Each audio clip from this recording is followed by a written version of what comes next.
Good evening, ladies and gentlemen. Welcome to the one, the only Rumboyz Fantasy Network. I'm your host, the Admiral of this here pirate ship that takes you on a voyage through the world of sports, Robbie J.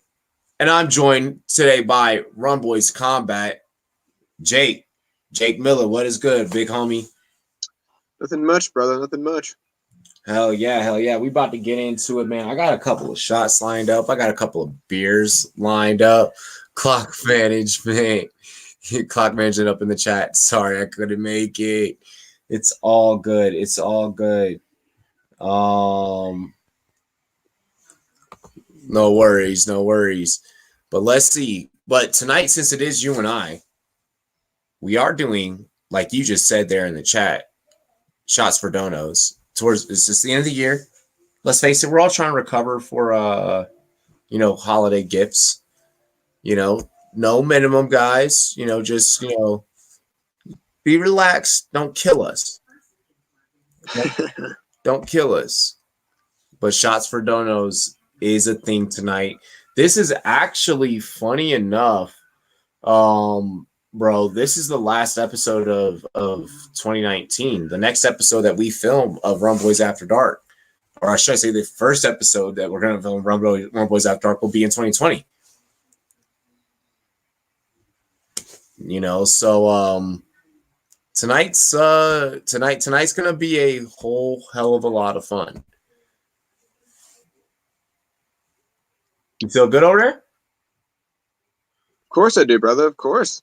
Oh, there you go. I didn't hear you. I was like, oh, shit. Man. Yeah, I'm not muted, man. We're good. Awesome. Dodgers Blue Steph joining the live stream over here on Sportscaster. Thank you. We got to go ahead and we got to kick this off the right way, though. I guess we'll kind of keep this as like a free shot right here, and let's do what we got to do, bro. Cheers to me. Cheers to you. All the Rumboyz and girls, what it do? Dilly.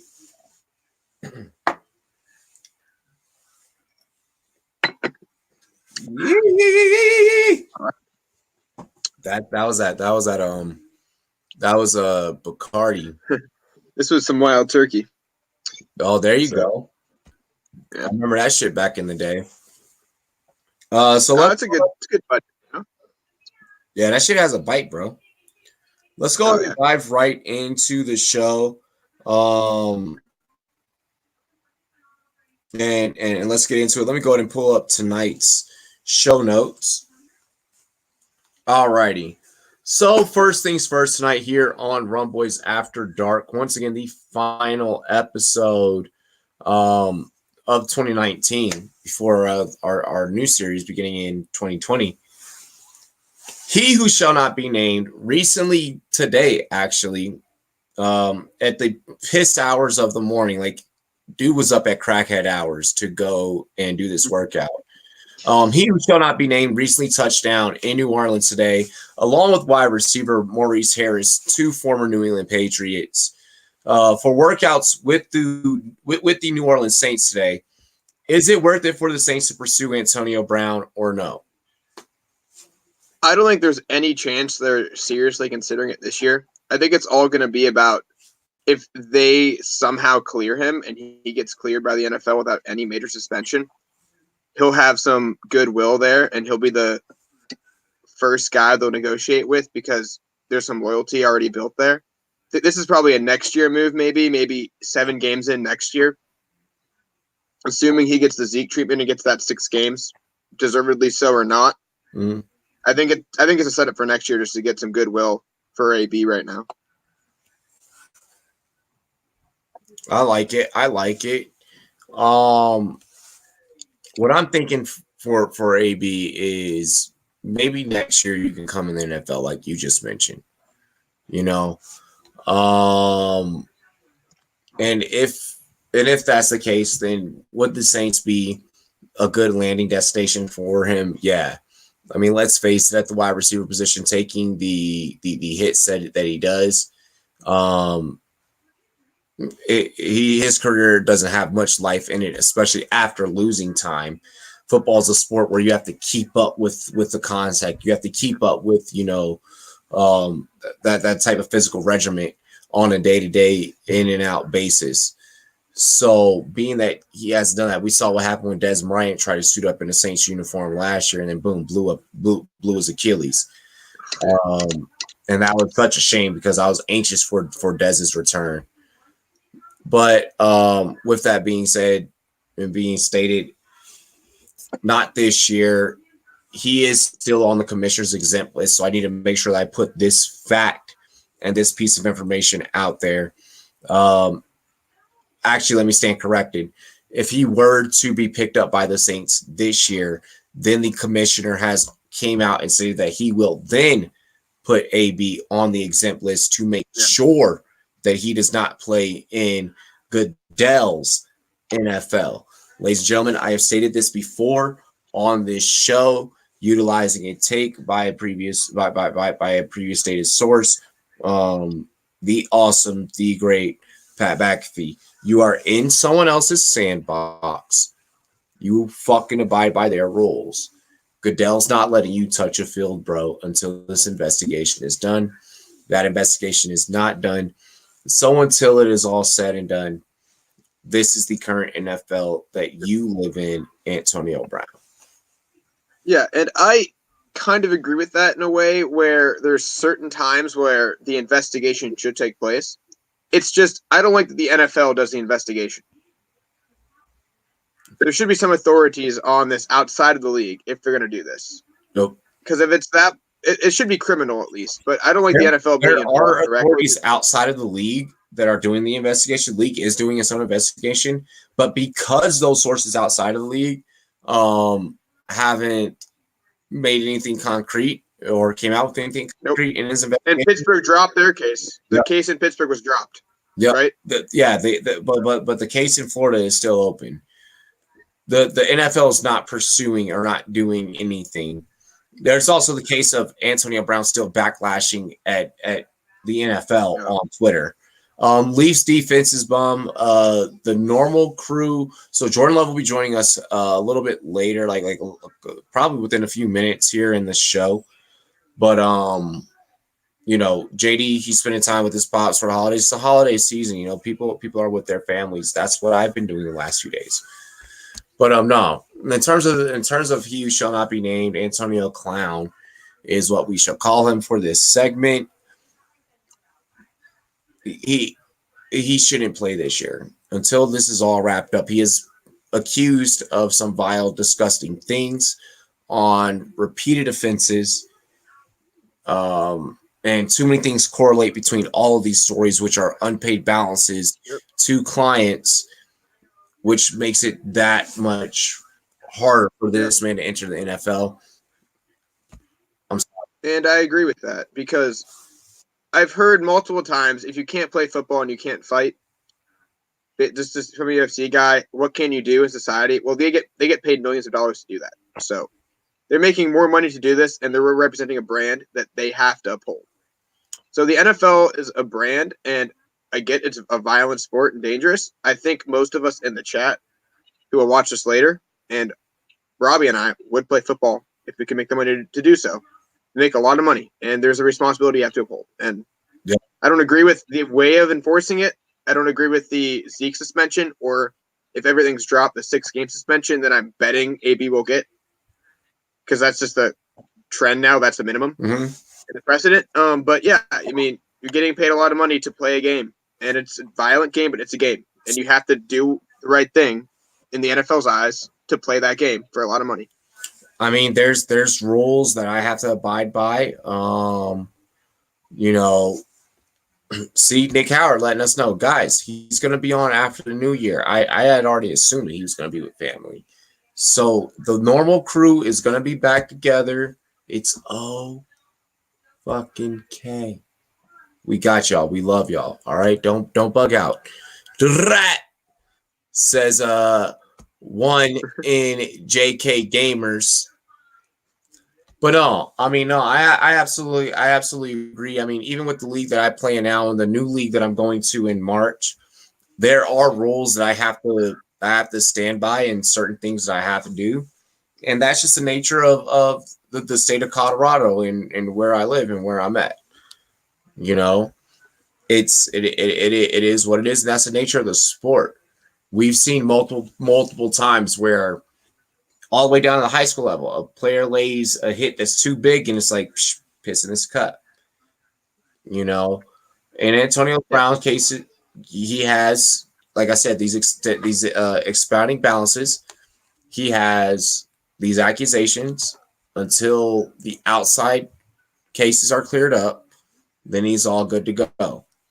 Yeah, I mean, in high school, you had a kid who was 17 get caught smoking a cigarette. He was suspended for a whole year. It's just a rule. Can't do it. I know you're this close to 18. Just can't do it. Exactly. My man said, what's good, though? I've been lurking, listening all the way to go drinking with my uncle and cousins. Yo, that sounds like a good night. Bring back a good story. I hope you guys tear up the town of Cleveland. Real talk. Jake, you may have to go out and meet Nick after this episode. Like, what bar are you at? I'm taking an Uber because we don't drive drunk here. I'm 35 minutes out, brother. Not happening tonight, but I'd love to meet Nick eventually. I feel that. Dakota, what is good on Sportscaster? Jim, fan of Heat, what is good? Thank you guys for joining here on Sportscaster. Make sure you all on YouTube are supporting on Sportscaster. You know those views keep the lights on for this show. Let's go ahead and let's dive into our next topic of the night. And so I believe it is 1 second. It's raining Skittles. Hallelujah. In Seattle, Marshawn Lynch is set to return. Can Beast Mode and Robert Turbin fill the roles of Chris Carson and Rashad Penny to take Dangerous to the Super Bowl? Definitely think they can, because at this point it's Russ's team. The running back by committee is a big thing in the NFL, and you pick two guys that know the scheme very well. And to be honest, I mean, I don't think any back would carry this team better than Russell can right now. This is a passing team now. They run the ball a lot, I get it, but it's based off the passing game. It's all a threat of if Russ can get going in the passing game. So I think Russ is going to carry the team, if anybody. And Beast Mode will bring energy. And Turbin, I mean, they both know the blocking scheme. And at this point, I think this is a passing team in the making. And it already is swinging that way. So, I mean, running back's a big position, and I know it's a position that people love to watch. I don't think it's that important for Seattle. I think you can plug and play a guy if you have a guy like Russ. Jake, especially guys like this who know the offense. Jake, I don't know if you have Sportscaster pulled up on that other device over there of yours. I can. But we just got a 200 ticket. We got that beer dono from Dakota over on Sportscaster, and we said that this episode was going to be exclusive. Oh, dude, hey, we said it, man. We said it. We got one. You ready? Cheers. Oh, man, it's already poured. Cheers to you, all the Rum Boys and girls. What it do? Dilly. Fuck, this is going to suck tonight. Oh, God. All right. Oh, this is going to get crazy. Oh, that's 3 down in what, 20 minutes? I did an interview before this episode. Did you see it? Yeah, I did. So you actually, you're like 4 down. Yeah, 4.5 maybe. Yeah, Jimmo got me going. Jimmo was like, "Yeah, let's talk our shit, bro." Like, I mean, you saw me too. I was sipping as well. So exactly. It's cool, brother. Figure it out. Oh, we're gonna figure it out. This is gonna be a legendary podcast. This is gonna go down. I mean, Caleb may carry us. It's kind of my birthday podcast in a way. It is Jake's birthday podcast. Jake's birthday is 2 days. December 30th. Yeah, December 30th. Yeah, 2 days. So it is Jake's birthday podcast. So, guys, get this motherfucker drunk. Hey, man, tomorrow's that time, man. Tomorrow's that time for me. I feel you. Leafs is like Leafs is like next Joe Rogan show. We are signing. It is official. Jimmo the Icon has said that he wants to sign with the Rumboyz Fantasy Network. So he will be part of the Rumboyz, and he is going to be the Joe Rogan-esque podcast for the Rumboyz. Being that we're already focused on this sports thing here, he is going to be attacking all different angles. That's our first time branching out outside of sports. So I mean, cheers to him. Appreciate it, brother. Appreciate it. Dude, we're growing. We're growing at such an exponential rate, and people are wanting to be a part of this. You know what, man? 2,000 in a year? There you go, man. Can't complain. Fuck no. Fuck no. But my take, getting back to our question at hand, Marshawn Lynch set to return in Seattle. Is he going to be able to take over, Chris Carson, Rashad Penny's role, him and Robert Turbin? I don't know. Those two are significantly younger in age, and replacing age, replacing youth, and replacing limitations of pain on the body are two totally completely different things. You're asking for a lot at that moment. Now, I did watch Marshawn's point of view today via Marshawn's channel. I do want to state that Marshawn's signing did kind of affect some of the ways that we were trying to get him booked. We were focusing on trying to get him booked, but this was something that I do want to say behind the scenes that we all knew that was kind of looming in the background. We knew that there was a potential Marshawn return. We didn't think that it was going to happen this way.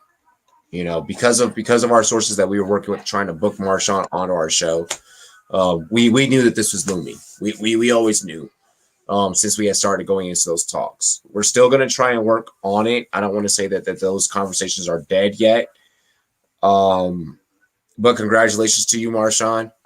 I saw your point of view today. I know that you're coming in focused to go and do the job. And from what your sources close to you have told me, you're coming in focused to go and do the job. This is more, I want to say to people and to the fans of Seattle, Dakota say the 12s are going to be louder than ever. The morale boost alone in Seattle will have an impact. Those are things that I get. Marshawn's coming back for selfish reasons. Yeah. Marshawn because 100%. He wants that ball on the 1 yard line. He wants to get it there. That chance in a playoff game, Super Bowl game, whatever it is, man. Exactly. This comeback is not about you, Seattle. This comeback is about Marshawn. Okay? He's still salty. Yeah. He's still salty 100%. About it. He wants to seal up his legacy. He loves you, Seattle. Part of it is because he loves you. But most of this, 80% of this, is about Marshawn and Marshawn's legacy and going to get an opportunity at a ring. So I'm going to leave it at that, and I'm going to state it that way. I like that comment. By the way. What? Leafs defense's bum. Malcolm Butler is beast mode's nightmare. Oh, that one hasn't popped up over here on StreamYard side yet. YouTube will get certain comments before StreamYard over here. Now, that's pretty good, man. Oh, there it goes. Right there. That is perfect. I feel that, yeah. He needs to go back. That's the only way I would want to see New England in the Super Bowl is if Marshawn gets revenge on them. Dude, I'm gonna chug half of this beer. We got another 200. Got another beer from Dakota. Let's get it. Is it a beer chug or a shot? Beer chug we're doing? I'm just gonna take this from here to down here. Okay, I have half a cup of beer, so we're good. There we go. Let's go.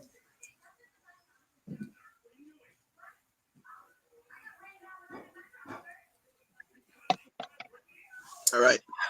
Empty. Next question. J-Love might carry us soon, so. Oh, I'm so excited for that little fucker to get in here. Patrick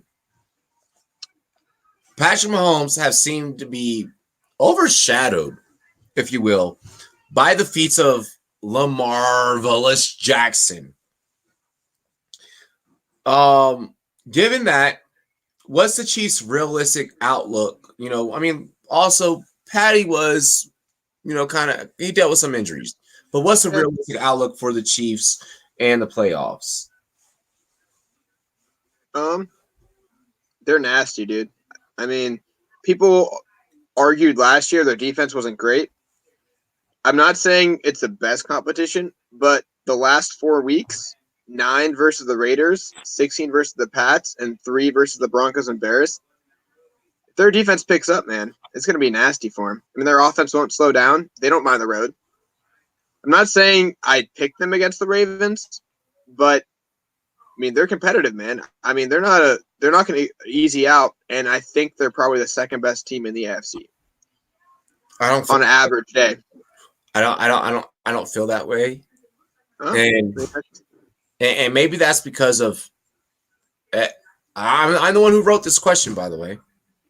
Maybe that's also because I feel that Patty has been outshined by definitely outshined, yeah, for sure.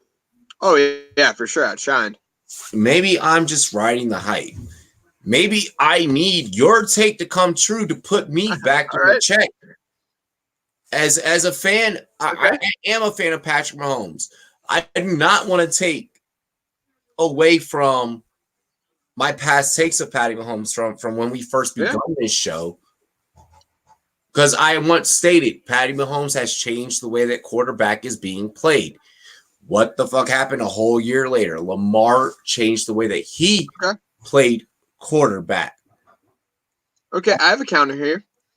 Mahomes' arms travels, man. His arm is nasty. He can throw it any condition, any wind. I don't care. That is something that you cannot teach, and that's something I think will carry in the playoffs. Same with A-Rosh. His arm travels. It does not matter. He can throw it anywhere. He likes the Green Bay weather. He can throw it. He can throw it in that wind. So, I'm not saying I'm going to favor them. I think they're better than the Patriots. They're the second best team in the conference, or in the in the conference. Second best team in the conference. I mean, they are 11-4. Like they are. Yeah, they're not bad. People think they're awful because they're not a 13-win team. But yeah, I think that I'm not saying again. I'm probably not going to pick them to win right now. I would love to see the health of Lamar by that point because 2 playoff games is very physical football.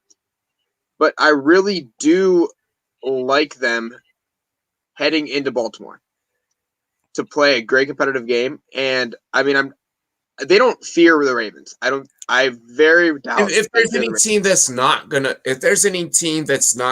so the AFC is built up of teams that I feel that nobody fears anybody. I feel like the AFC this year is the I don't give a fuck who you are conference. Yeah. I mean, minus the Ravens, I don't know what great team besides the Ravens there is in the AFC. I don't think there is one, but there's very good teams below them. I definitely agree. I want to give birth to this conversation now. Okay. All right. We're going to conceive a hot take child here. No homo. Oh, God. Right? No, that jacket from Jordan Love is fucking fire, bruh. Dude, you are so 2010 Bieber. Yo, what did you with that jacket? Did you rob my closet? Nah. Little brother, if I have to stick my foot so far up your ass, it comes out of your mouth. Look, tell me that doesn't look like that is. I got the Levi jacket on. I got the Levi's all black, the charcoal black joint. I see you. Did you get that for Christmas? Oh yeah. I feel you. Jacket, AE, jeans, got some foams on. That's it. Look at this video. He on set fresh. I love it. It was my boy. It was my boy's birthday, so I had to go out fresh with him. Oh, hey, did you get some? Nah. He's like, no, I'm chilling. He don't kiss and tell, anyways. Anyways, no, we're gonna go ahead and we're gonna give birth to a hot take child here. Oh yeah, no, he's the middle ground here. We'll see who's gonna be right or wrong. Yeah, he's gonna see here. Is between the last 2 years, who would you rather have, Mahomes or Jackson? Mahomes. Jake? Okay. Mahomes. This year, slightly Between the Mahomes. two. Slightly. Between the two, you're moving forward with your franchise of one of the two. Mahomes. Oh, Mahomes. Going forward, yeah. Yeah, no doubt. That next contract, definitely Mahomes. Lamar Jackson. I don't trust his frame, personally. I'm slightly less of like a negative Lamar there. I think he'll change his game, but changing his game hinders him. I told Robbie this like 5 minutes ago. Mahomes' arm in the playoffs, any condition travels. That dude can throw the ball anywhere, anytime. And Lamar, good arm strength. I don't think he has Mahomes' arm strength yet. I don't think he will have that. That is special. That can travel for a long time, and even if his legs go, that'll travel for what? He's 24. That'll travel till 36, man. 24. That's ridiculous. Yeah, that'll travel till he's 36. Even if it goes down 10, 15%. He has a special arm. My issue with both of them, actually, I think both these guys have the same problem, is that they try to do too much. Mahomes, young quarterback earlier this season, he had Travis Kelce wide open for a touchdown, and he tried to throw a no-look pass and overthrew him by about 10 yards. Mm-hmm. I think we all saw it. And Lamar Jackson, he's calmed it down a lot this year, but last year in his rookie year, I think that really was the issue. He tried to go outside of the pocket. He tried to make throws that, honestly, he relied on his back foot too much. He was overdoing something that was kind of simple, and he corrected those issues, but I kind of still have an issue with both of them. I feel that. Oh yeah, I mean between those, yeah, we had to pick between those two. Yeah, I agree. I mean, honestly, long term, the guy that might be the most solid might be Dak. That dude's on the field all the time. No, I mean in a way of like, if you're gonna say like limiting injury risk, Mute him. Dak, Mute him. and then Mute him. Okay, go ahead. No, but in a way, like, no, but if we're gonna limit injury risk and have that into account, Dak's gonna play forever. I feel like that dude just plays football through everything. Okay, so but I think Mahomes can figure it out, though. In all seriousness, I think Mahomes is that guy that can be a pure pocket passer and already is. Okay, and I've seen all these young guys get hurt at some point in their career besides Prescott, and I don't want to pay Prescott that much, but. Go ahead, Jordan. Go overall, ahead. Overall, you're taking a risk, and guess what? I think the best chance on peak performance versus injury is Mahomes. I would take that chance. Okay, let me just say this anybody else. Let me just say this real quick. Dak Prescott got a cortisone shot this past week, which means he's not healthy. I know, but he played. That's the thing. No, he played. And he overthrew Amari Cooper. He overthrew Jason Witten. He overthrew Michael Gallup multiple times. These are your top receivers. Michael Gallup is 6'3". That's a big target. You don't overthrow that. Amari Cooper could barely get one hand on half of those balls. Dak Prescott is the reason that the Dallas Cowboys lost that game. I don't care about, Amari Cooper didn't give the best effort. Michael Gallup had a great game, even though he couldn't make the one catch that would have, oh my God, if he made that catch. But again, this is on Dak Prescott, because if he gets the offense rolling, then Zeke goes against one of the best run defenses in the NFL.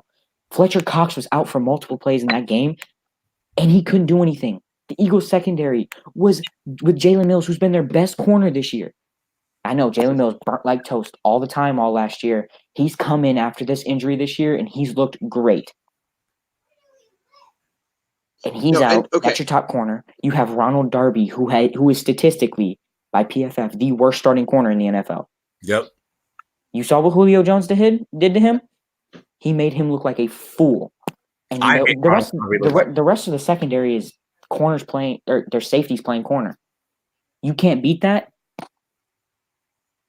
Ryan Fitzpatrick beat that. Here's my thing. Ryan Fitzpatrick torched that. What concerns me most about NFL players is the leg injuries. Every NFL player. Dak has not had that yet. All these other guys have had that at some point in their career. So I'm going to speak from the standpoint. I wish we had, which we're going to have a soon to be resident doctor on our show routinely, especially for when we get into injury talk, so that a lot of shit like this can get smoothed out. Yeah, I do have one leg injury on my record. He torn meniscus. You know, I fucked it up in MMA, and then I re-injured it in football. You know, and so one leg injury that I have. Since then, I have been fine. That happened when I was 23. The human body for everyone reacts differently. Mm-hmm. So what I do want to state is, for J Love's take with the frame of Lamar, I think Lamar might be a little bit more stocky and a little bit more corn-fed and built for this type of action than what we may realize. So I want to say that first to counter his take.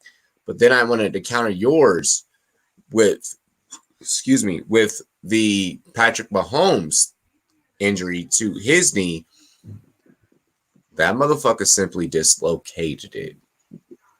A dislocation compared to the hits that Lamar is taking and the way that Lamar's body is contorting are two totally different things. The whole Dak take, we're going to take that, ball it up, put it in a fucking... You guys seen Bad Boys 2? Clip that, by the way. I want people to clip that. Oh, no, definitely. Someone definitely clip that. We're going to take... If y'all see Bad Boys 2, you're going to get where I get this analogy. We're going to take that take, Jake. We're going to roll it up. Oh, no, it's fair. And we're going to put it in a bottle. And we're going to take this bottle after I'm done fucking finishing this beer. And we're going to throw this motherfucker in the ocean. And we're never going to bring that up again, okay? No. Here's my thing. I don't like lower leg injuries in quarterbacks, and I don't like quarterbacks who run and get hit. Let's face it, unnecessarily. Like last week, Lamar took 3 hits in that last 3 minutes he shouldn't have taken. I don't like that, and I have not seen a leg injury from Dak. And I didn't say he's a better player, but if we're going by the health of things long term, I like Dak in terms of a healthy quarterback. Hey, if I may? Yeah. I'm not saying better player. Hey, I hate leg injuries too. You start from the base and you work your way up. Yeah. But what is the one thing a quarterback most certainly needs? An arm. Dak Prescott's shoulder. He has a record of shoulder injuries going back to high school, I think. It's an issue. He had to get, a cortisone shot. He has a hip. He has a hip injury, by the way. Hip. Shoulder. Right now it's a hip injury. Well, he had a shoulder injury 2 weeks ago. Okay. And he had to get a cortisone shot in his shoulder because he couldn't rotate it right, and he had an AC joint injury. That's a big deal. Quarterbacks. You have to think about quarterbacks like you think about your pitcher in baseball. Exactly. And again, hot take. I know I'm a Cardinals fan, but I'm going to say Kyler Murray is probably the quarterback I would go with moving forward. And I know he has a hamstring injury right now, and he loves to get outside of the pocket. But the one thing I realized going back even to college, really, he doesn't take hits. That's the issue I have with Lamar Jackson. He takes unnecessary hits all the time. We saw it last week, and everybody was like, "Whoa, you're a franchise quarterback." Those are conditioning his body for that action. Okay, but if you're that high of an athlete, eventually your body's going to wear down. I'm going to compare it to Derrick Rose in the NBA. He took hits in that paint. Allen Iverson, he took hits, and while he was still able to maintain it for a long time, he wore the arm sleeve because his arm was so bruised up that he couldn't even do it. I'll put myself in that category. I take a lot of unnecessary hits, even till this day that I do not need to. And Kyler Murray is a guy who he slides. If he thinks he's going to take a big hit, guess what? I'm going to protect myself. I'm going to slide. I'm going to get down. I'm not going to let this 300-pound defensive lineman land on me and crush me. That's that baseball in him. That's that baseball slide in him. And personally, I like that. If I want a franchise quarterback, a guy who can prove himself, and I think a lot of people would be on the same page if he was 6'2". Kyler Murray 6'1", 6'2". We're talking about a guy who has no questions. So can I ask you something about Kyler? Because you know that I personally covered Kyler's career because we did interview him. And you know that I study his film very closely. One of the main stories that I've been working on, that I've been developing since, once again, go back to the very beginning in our archive, guys. I have been talking about, since we were in Ty Boogie's basement, about the fucking evolution of an NFL quarterback. Ladies and gentlemen, this time that I've been talking about for the past year and a half on this show has came. J Love, do you think that Kyler, and I believe that Kyler, and even what we see in Dwayne's film in the last 3 weeks, Drew Lock's film in the last 3 weeks, there's a new evolution of quarterback coming. And these guys, they're going to fucking roll out the pocket and they're going to hit you in the flats. They don't need to dump you 30-plus yard passes because they'll kill you within the 10 to 20 with their fucking legs and even dump off to a receiver and let the receiver do the rest of the work. And I even think that Tannehill has caught on to that level of play a little bit in Tennessee. Do you think that the evolution of the mobile quarterback is coming and that Kyler may be pioneering in terms of him sliding, not taking the hits? Maybe he's pioneering that movement. I don't necessarily see it as a movement. I see it more so as a condition. Arizona's offensive line is very bad, and while Kingsbury's system plays off of that and makes them look halfway decent. Last year, but Kyler had 31st ranked offensive line. This year, I think they're around 18 or 19. They're not awful. They are below average. But Kyler had legs in college. He did. And what I'm prefacing that with is that Cliff Kingsbury's system plays off of that. He knows Kyler's going to take 1 or 2 hits eventually, but he's trying to make Kyler, and I think he prepared him because of his stocky frame, but he's small. I said it. This was my biggest complaint with him. There's been multiple reports saying that when he came into the NFL at the draft combine, he was weighed in at, I believe it was 200, right? Or 190 about? 210. I said he more looked 185, 190. I said that there's that issue. In saying that, the way he's grown coming into the NFL, he looks big. He's big. When I met him, I met 185 Mecole Hardman, and I met 210 Kyler Murray. Yeah. Kyler Murray is thicker than Mecole. Exactly. And he can take a hit, but it's just really weird. He's built like a pit bull. I've said it I haven't said it to you guys, but I've said it to a couple of my friends. He's playing like Alex Smith. And I don't know if you can play him as a pioneer when he's playing like Alex Smith. I feel like so I wanna go adverse on your take, and then I want to toss this to Jake. I think that he is, or actually, go ahead, Jake. Go ahead. I mean, overall, to say it's a new trend, you have to have a really special type of player that knows they can hit the edge, get out of bounds, or slide without getting a hit. So you have a decent athlete to a very good athlete who is the best thrower on every level of football team they played on. It's hard to find. So I don't think it's a trend yet because it's going to be hard to get half the league to find players like that. But I think it's a spot every team wants to find themselves in where they can find that pretty special athlete that can do that.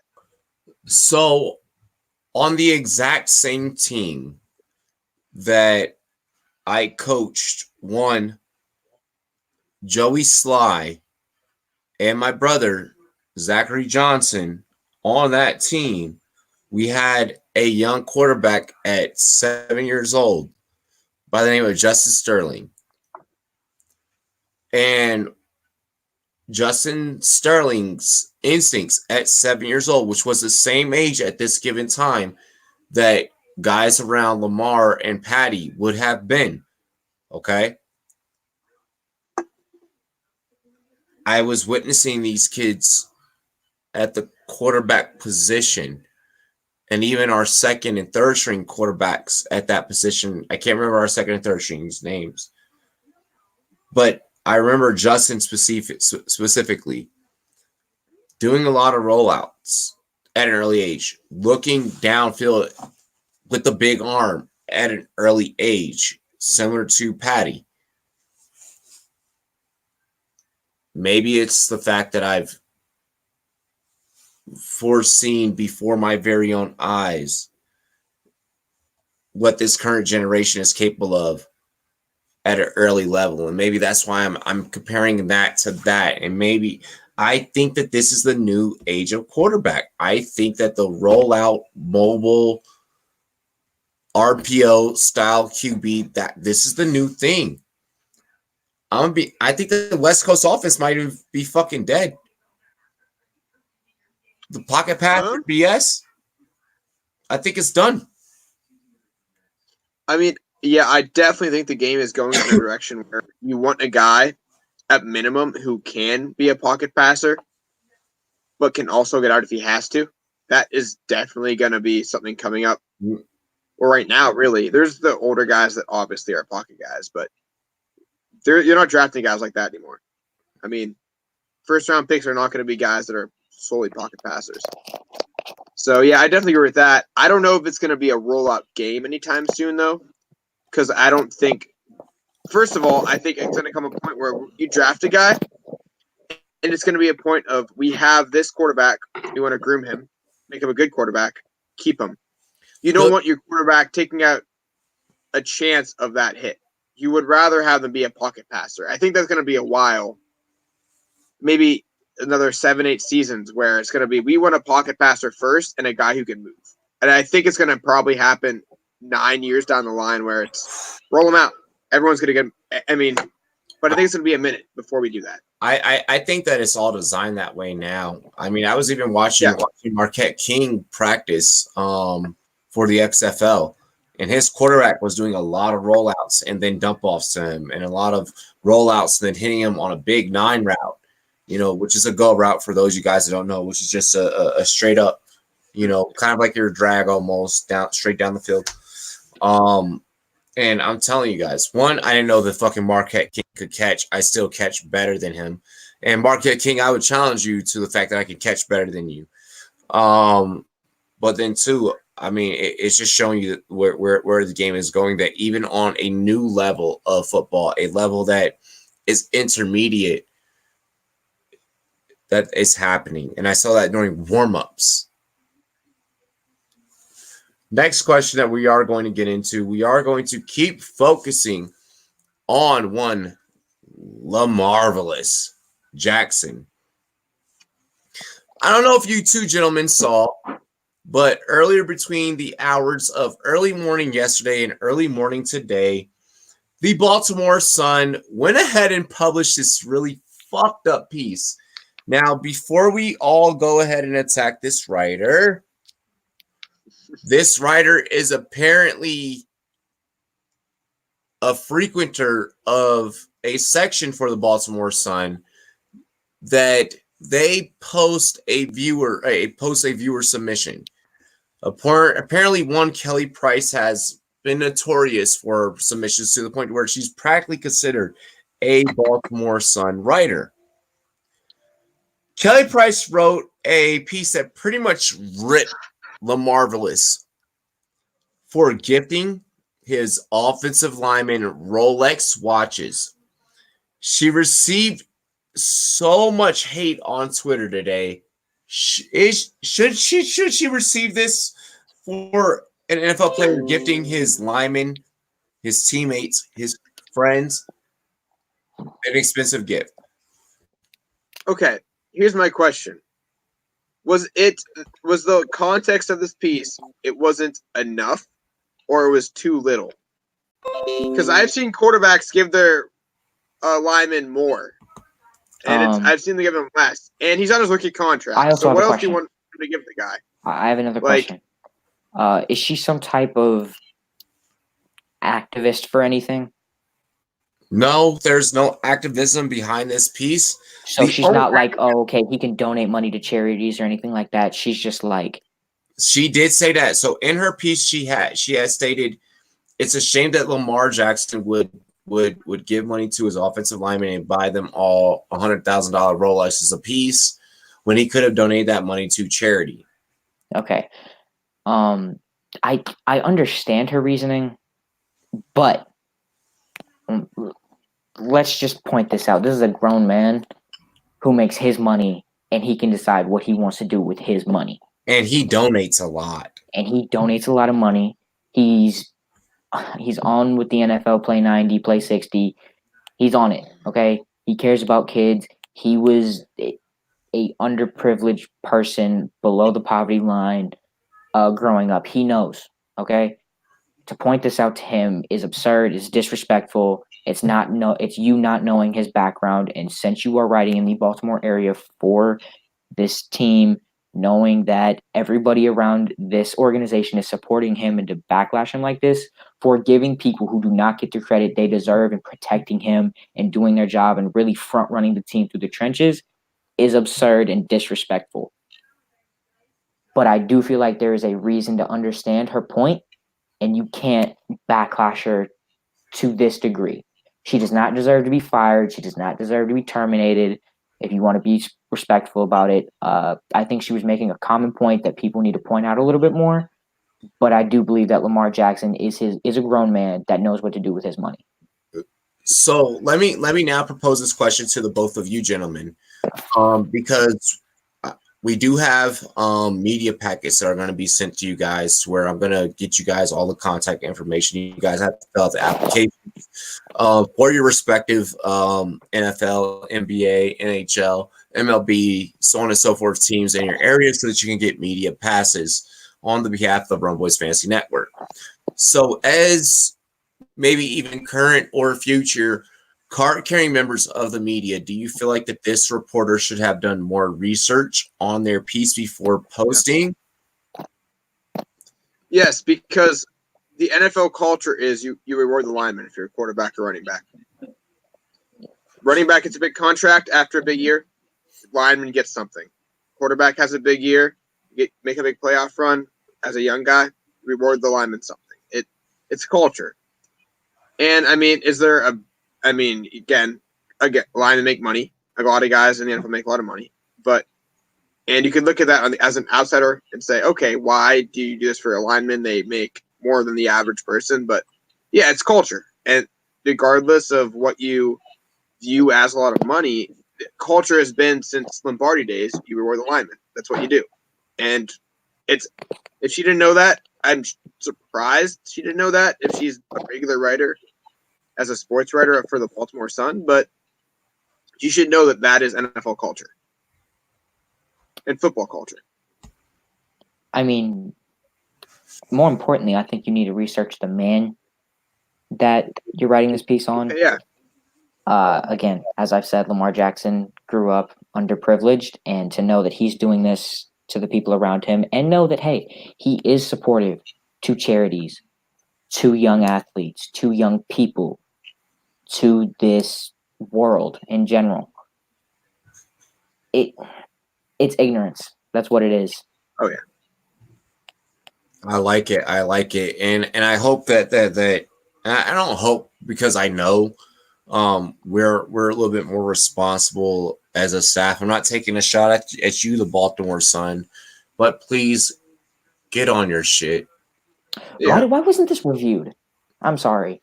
It probably was. But the problem is that it was reviewed. It was reviewed. That's the most fucked up. It was reviewed in its own area. And you remember, too, Arian Foster had his big contract and bought his lineman a bunch of nice stuff, right? After his big season, Tennessee. Guess what? No one said anything then. And Russell Wilson last year. Russell Wilson bought all of his linemen stocks in Amazon last year. The stocks in Amazon cost more than a fucking Rolex. Yeah, it's the culture of the league, and it's people who do things outside of football to help the community. And it's what you do in the NFL. The people who help you most, who don't get the credit, you help out. And that's what it should be. And she should have known better, obviously. And don't ruin her, though. I mean, she's an independent writer. I don't think she's gonna get totally ruined by this, but it got bad. Is it, I chimed in. It's an alarm. I chimed in. I let it be known. I was like, you have a responsibility to freedom of press. Okay, yeah. And your responsibility is to research before you publish. Know the culture of the league before you comment on why he would. Okay. It's kind of common sense. It's what happens in the league. And they do things outside of football as well. Jordan Love. So I just real quick Google search.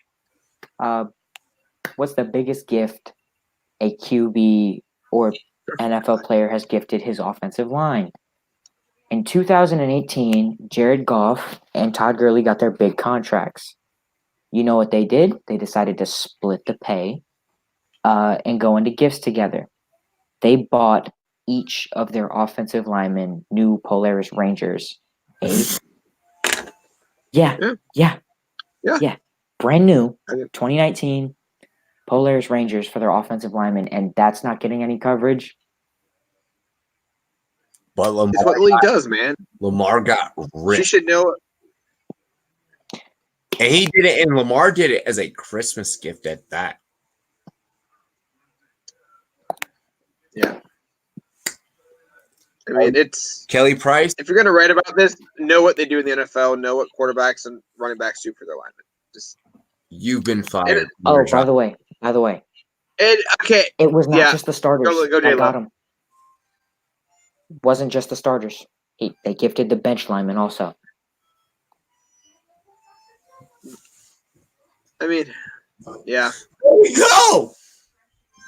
I think we should probably change subjects here because I think we're hitting a point where we're all kind of leaning towards it's a hit piece on a black quarterback, and I don't want to go there. So we should probably change. I didn't want to go there, but you just opened up that door, and we're gonna now. Oh no, I was thinking it. I was thinking it. I was not until you both just said something. I mean, I kind of was, man. I mean, when I first heard the subject, I was honestly, and then you kind of in all honesty, man. Yeah, 100%. I didn't even think of it that way, to be honest. I mean, it doesn't happen to anyone else. I mean, it doesn't happen. I mean, it's happened to certain. It's happened to African American. Oh, what's up, dude? It's happened to running backs of what? African American race? No. White quarterbacks? No. But it comes up to this guy came up from this. Donate. You know, I think it really came up from that.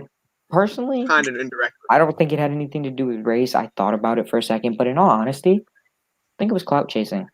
It's a guy who's in the MVP discussion. I think it was 2020 clout chasing. He wants this backlash, 100%. I think she does. Yeah. She's in the main sports media. People are talking about it. She got what she wanted, even if it's negative. We have all released a piece. Every person in the fucking media, a real person in the media. I'm not talking about y'all little fucking channels that y'all go to for just play-by-play, and I'm talking about like legitimate members of the media that are actually talking about what's going on and what's really happening. We all know that someone at some point in time has done a piece for a little bit of clout. I have not. I'll openly admit that. I have not. We do things different on our channel. We're completely different. That's why we're at this 1,800 mark instead of our 10K mark. But that's the story. we do a lot of shit that does hold ourselves back because we don't clout chase. But anyways, let's get into the next topic. And maybe that's what she did. The Atlanta Falcons obviously, honestly, clearly do not watch the Rumboyz Fantasy Network. Because if they did, they would have not announced today that they'll be bringing back head coach Dan Quinn.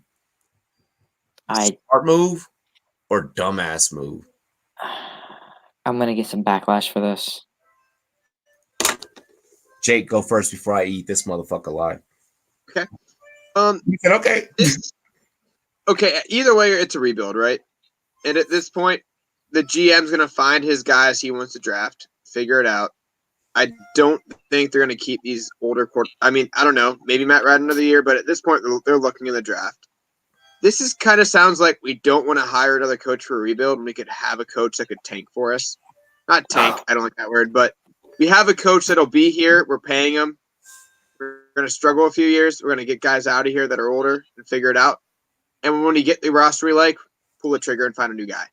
This sounds like they don't want to pay a new coach when they're going to go downhill quick and find new guys, find guys in the draft, and rebuild.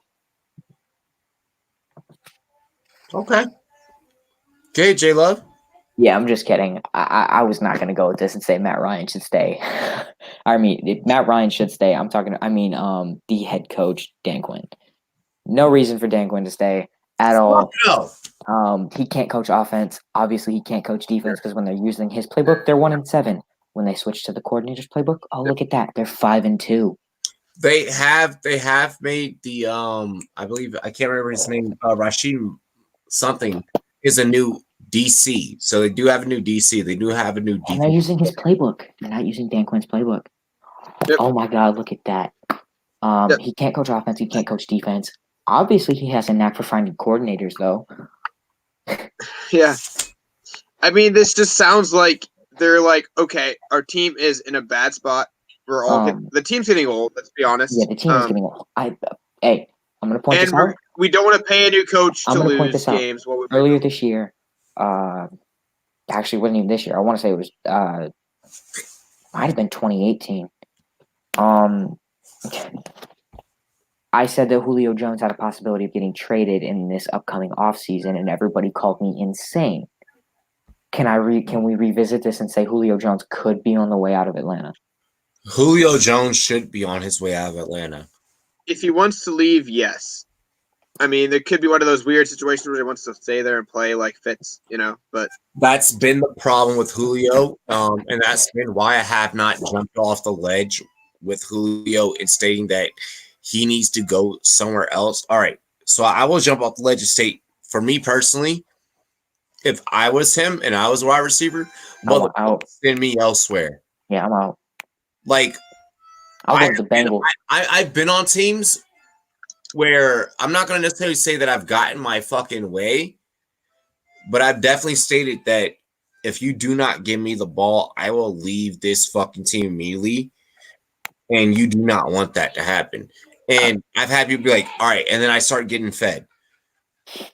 In all honesty, I go to the Bengals before I would stay in Atlanta. Dude, Julio could 160 any goddamn team. And that's another thing that I want to discuss too. There are so many players that could 180, 360 teams over fucking night.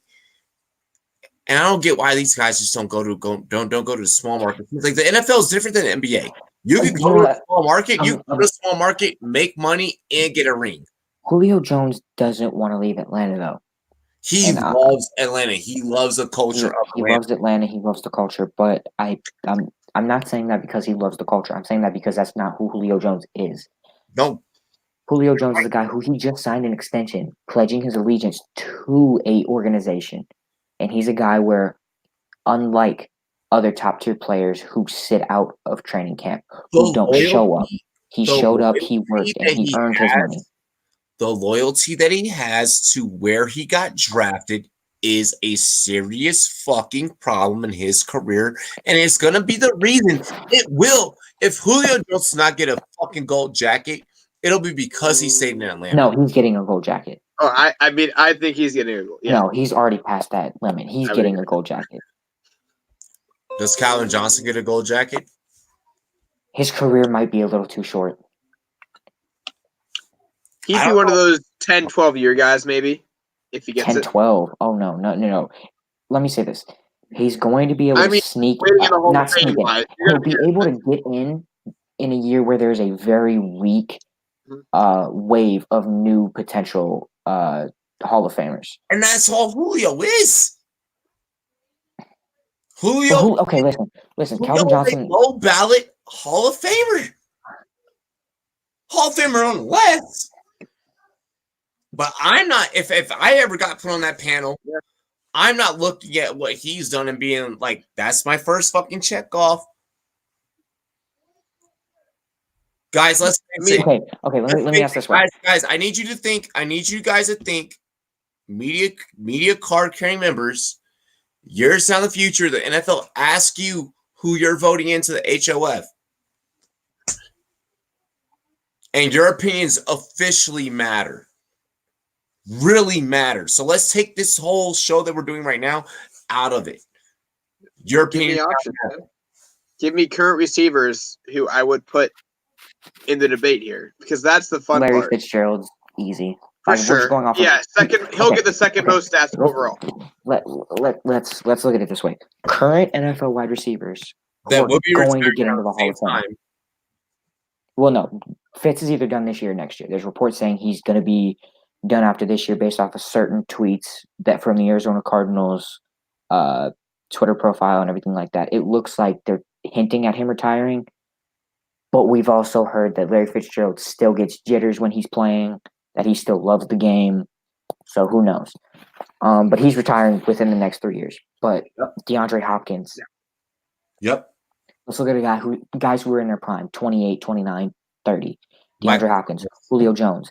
Michael Thomas is 25 or 26. He's young. Yep. Okay. So he'll be 3 years behind him.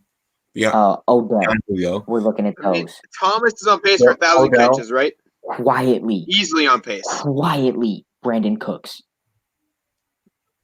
Only receiver to start his career out on 3 different teams and have 3 1,000-yard seasons on each of those teams.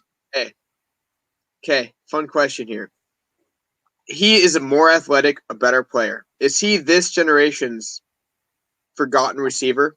Kind of like he's a much better. I get he's on a slot. Wes Welker. He's very hard for me. Like you put him down that list where it's like this guy's really good. No, you know who's the perfect comparison for him? Like all time, Torrey Holt. That is the perfect comparison for Brandon Cooks. Yep, exactly. Great team. Torrey Holt, a good player. Ishmael flies under the radar.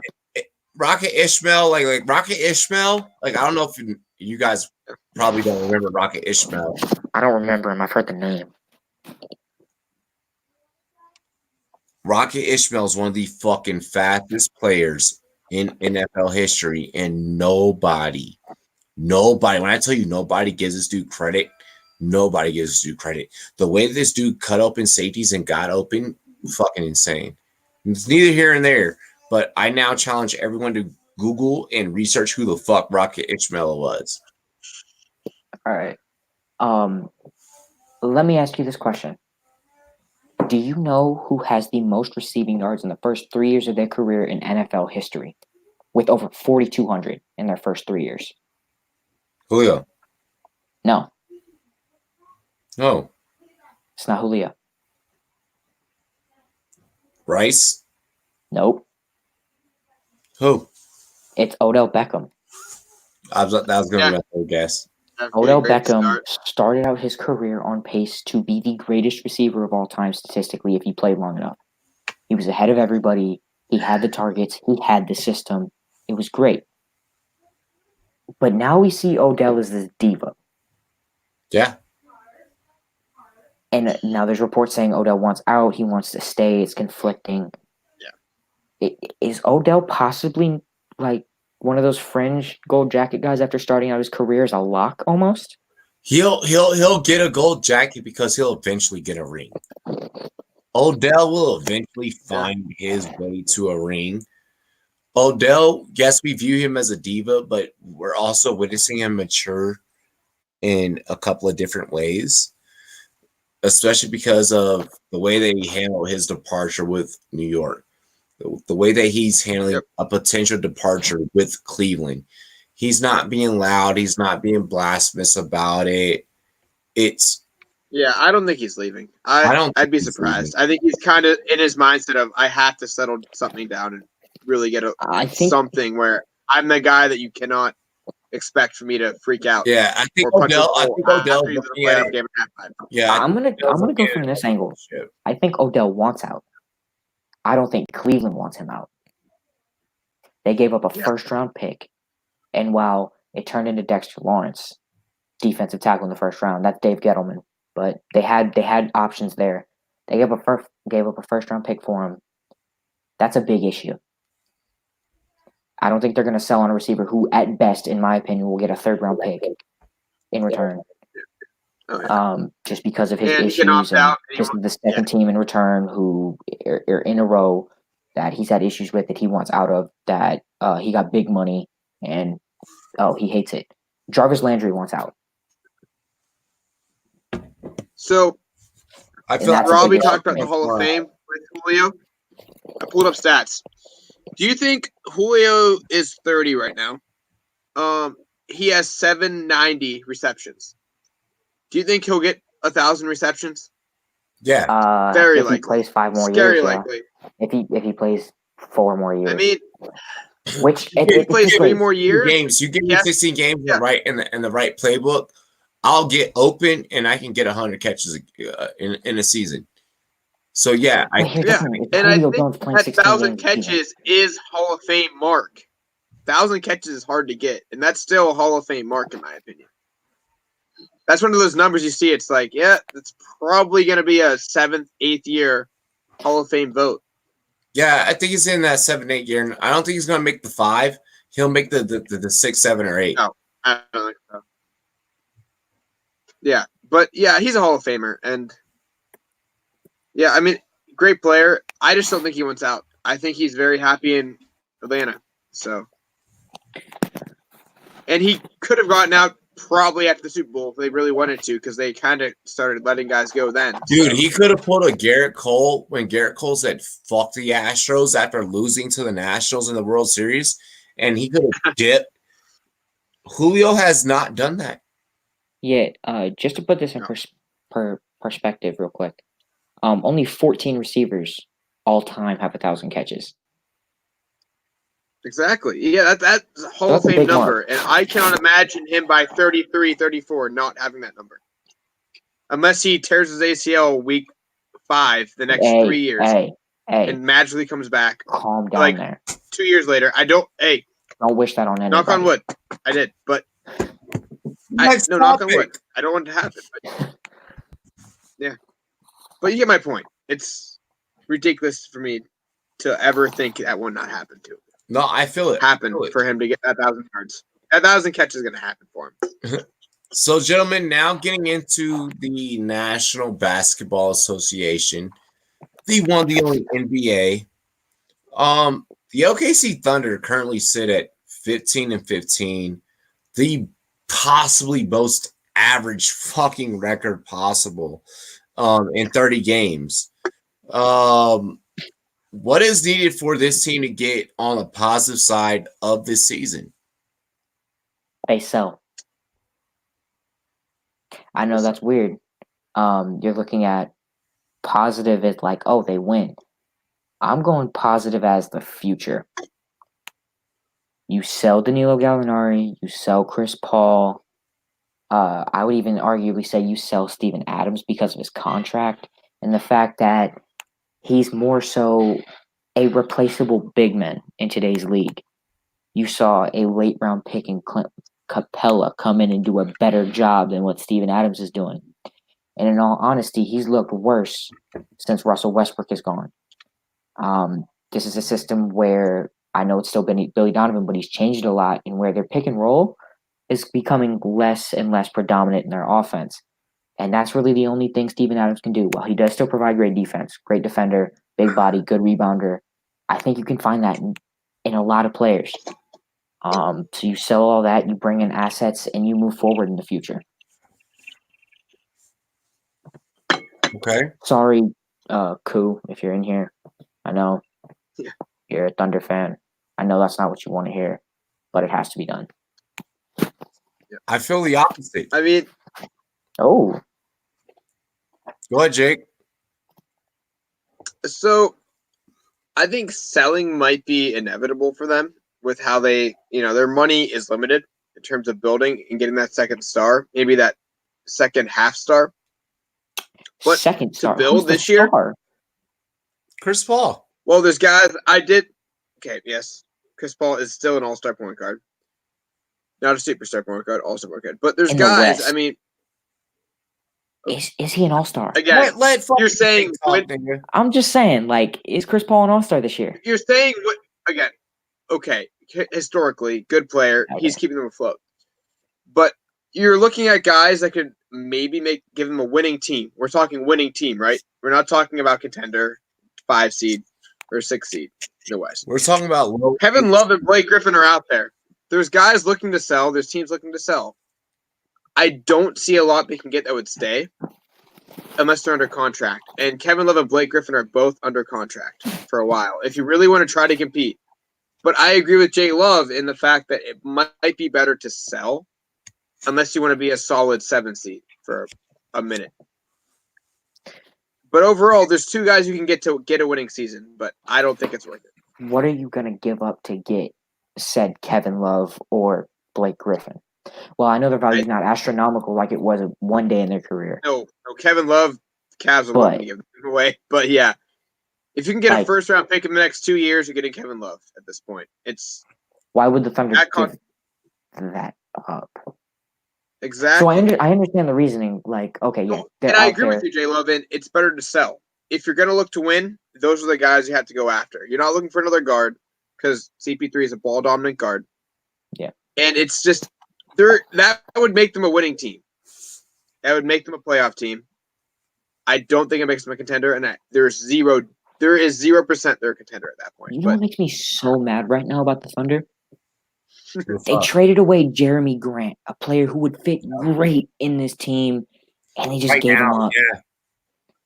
Like he's a small ball leader who can do everything. Not great, but just a little bit above average, and it makes me mad that you just gave him away, and that's a great player for them.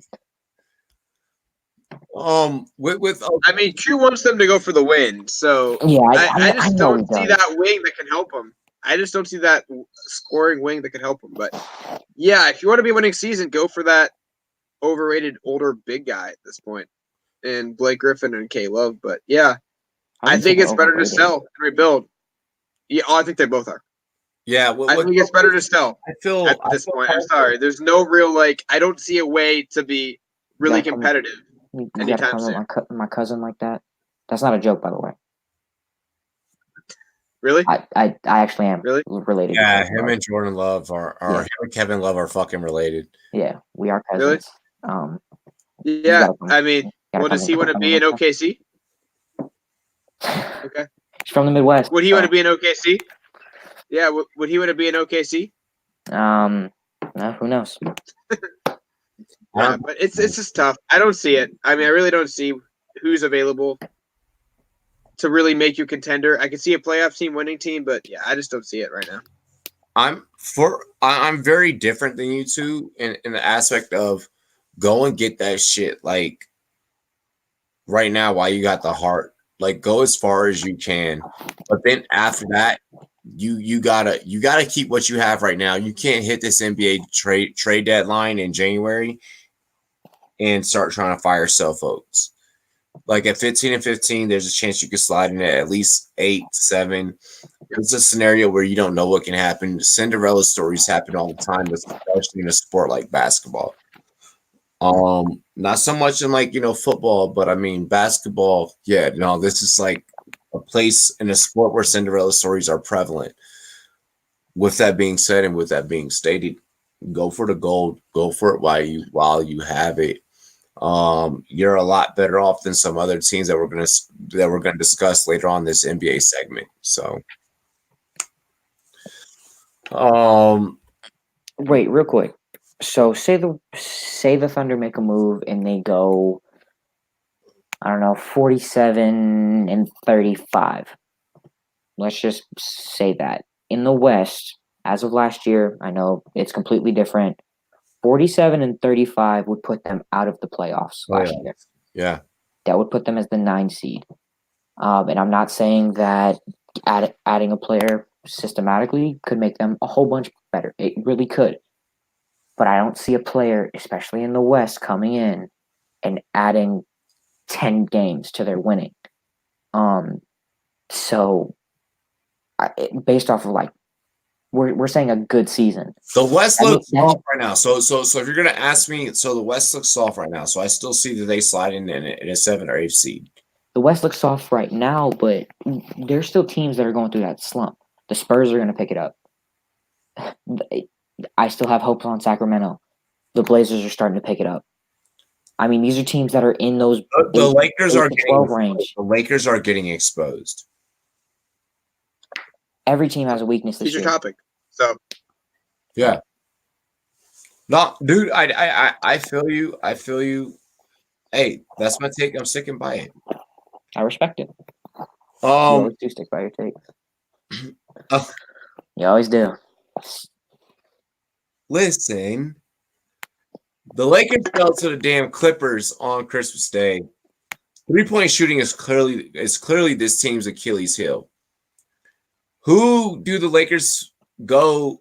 Hang on. Who do the Lakers go and sign to get to solve this issue, or does the bench simply have to put up threes like Snoop Dogg said today on Twitter? Robbie, what's the one name I'm going to say right now?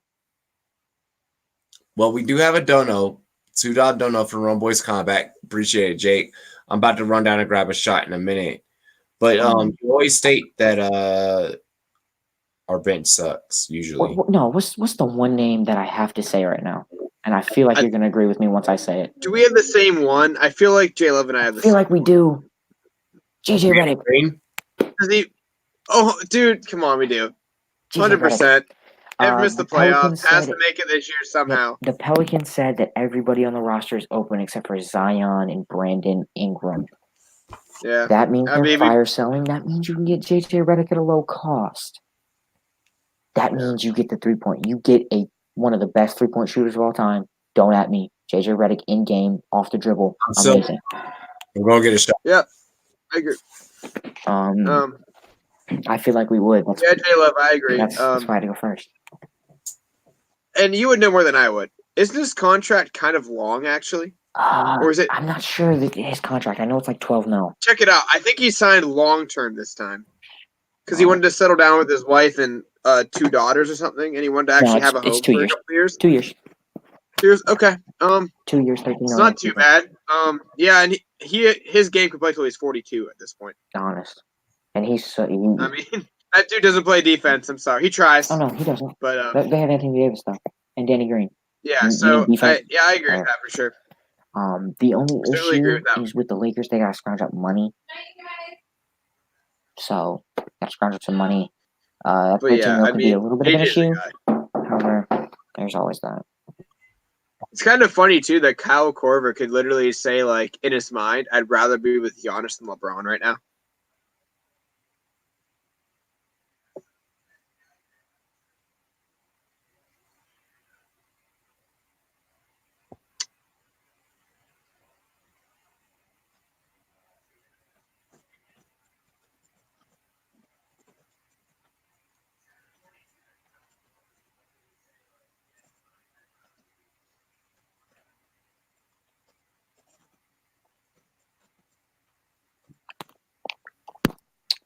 Sorry to leave you here by yourself, but that's cool, brother. I just threw a chance to add any questions, but yeah, it's kind of scary to think that at this point, Korver could be like, "Yeah, I like Giannis over LeBron right now." Oh yeah, because they're so good right now. It's kind of hilarious to watch where he's like, "Oh, look at LeBron struggling to find a shooter over there." That's the thing about the Lakers and Bucks, though. There's a difference. In LA, you have Danny Green and Kyle Kuzma. And in Milwaukee, you have Eric Bledsoe. You have Brook Lopez. You have Chris Middleton. Yeah, 3 shooters with Giannis is scary. And Giannis goes 4 for 6 some games. It's like, okay, this guy can shoot the ball sometimes. He has something there. Okay, this is going to sound really weird. Is the East better than the West this year? I think at the top, yes, actually. I do like the Clippers. But after 2, I kind of like the East 1 and 2, 3 more than. Rob is going to have a comment on this one. Yeah. Oh no! I kind of like. I just wanted to bring this up. because after you get out of the 6 seeds, this is where the drop off is in both conferences. Oh yeah. Basically, you have the Lakers, Nuggets, Clippers, Rockets, Mavs, and Jazz. Everybody agrees those teams are going to contend. They're great. Sleep quietly down there. You have teams that everybody expected to be decent, but would fight for those last few spots in the Blazers, Kings, and Spurs, who are starting to pick it up, but they're still struggling. In the East, you have the Bucks, Celtics, Heat, Pacers, Raptors, and 76ers. And the Nets, who are also above 500. Yep. So I would say the East is stronger because they have a lot of benches that have depth. They have motherfuckers that'll come up off that bench and will hit threes. That's because the East got conditioned to trying to keep up with the West because of Golden State. And the Celtics are very scary too right now. 2-3, depending on where they end up. So apparently Philly decided to play well recently, so dude, it's not just that. The Lakers have been exposed. The Lakers came out very dominant in this season. There was no answer for LeBron James and Anthony Davis. There is now an answer for that. Since the Pacers game that I called live play-by-play. Yeah, we both noticed that too. That was pretty interesting to see, even though LeBron wasn't playing. It was pretty interesting to see that they matched up with AD pretty decently well. Just by oh my god. I'm so happy I called them that they would be like ate us the fuck alive. The Pacers ate us the fuck alive. Then we moved to the Pacers. I then turn around and I call us versus the Bucks. The Bucks, yes. Then I call it us versus the Bucks. Then the Bucks dusted us because of bench and because of 3-point shooting. Then after that, I take one day off out of the whole fucking year that I rarely take a fucking day off. And then we get dusted by the fucking Clippers in the fourth quarter. We had Biden for 3 quarters, and then we got dusted. The West is weak. When we are the most dominant team in the fucking West Coast with no bench, with no 3-point shooter, you can kiss that shit goodbye, bro. Well, cheers. Yep, shoot to it, brother. One thing though, the Pacers still don't have Oladipo, which makes them even scarier. That's scary. Yeah, that's scary. My Santa Monica shot glass. I got this shot glass literally right after I got done with chilling with Kyler Murray and Andy Isabella. They were literally like, no cameras. They're like, you can chill with us, no cameras. And I got to catch a pass from him. I got to catch pass from Kyler, Drew Lock, and I got to run routes. I didn't get to defend Andy Isabella, but I got to fucking run routes with Andy Isabella, and that shit was fucking dope. Yeah. Like from Mayfield, Ohio, by the way. I'll tell you this. I'll tell you this. 3 seconds faster than me looks a whole lot different on fucking sand. Like, yeah, man. The motherfucker Isabella is quick, bro. And he's the homie. Well, I'm trying to link up interviews with all of us in the offseason to where we can bring the rookies back in or former rookies, and we can all have a session together just chilling. But hey, bottoms up. Cheers to me. Cheers to you. Oh, another one? Boys and girls, what it do? Let's get into the next question here on script. And I believe we kind of already got into this. Or actually, no, we talked about the Lakers then. By the way, with that Lakers question, guys, have referenced Snoop Dogg. Go on the Rumboyz Twitter and check that shit out. Snoop's reaction is the most hilarious thing ever. By the way, I love how this episode came full circle with an Antonio Brown topic with joining the Saints at the beginning, Jake, because that's actually where you found us. Yeah, wait. Oh yeah, what? AB.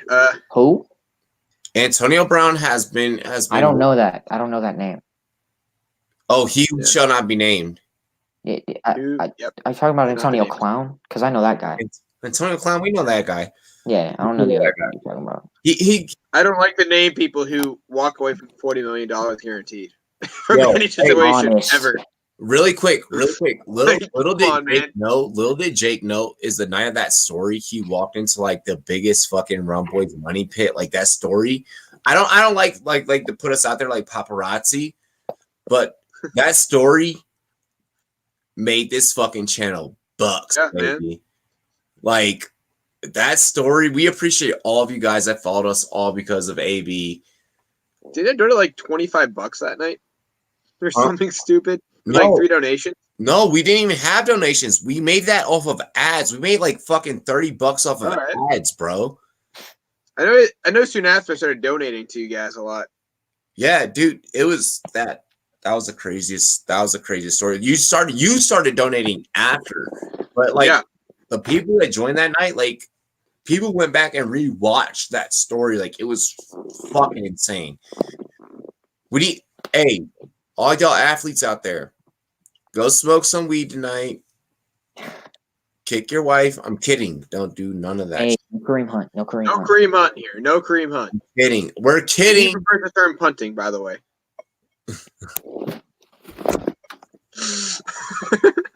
Sorry. It was too easy. It was back to your regular schedule programming. I take everything that I just said back. FCC, if you don't like what I just said, fuck you, find me. I'll take it. The Cavs are currently just a game better than the one super team Golden State Warriors. And the Golden State Warriors are honestly just 2 games better than the worst team in the NBA. What? They're the second worst team in the NBA. Yeah. Long story short, the Golden State Warriors are the second worst team in the NBA. Hang on. Has this franchise officially fallen from graces? Or will they return to the top when Steph and Clay return? I don't want to say anything about this real quick. I'm gonna let Jake go first. I just want to say they have the same record as the Knicks. All right. Well, I want to see how at this point, I hate to say it, Steph's getting a little older. But I'm not gonna count him out yet. I mean, you have the Splash Bros coming back. 2 All-Stars can win in this league. But next year.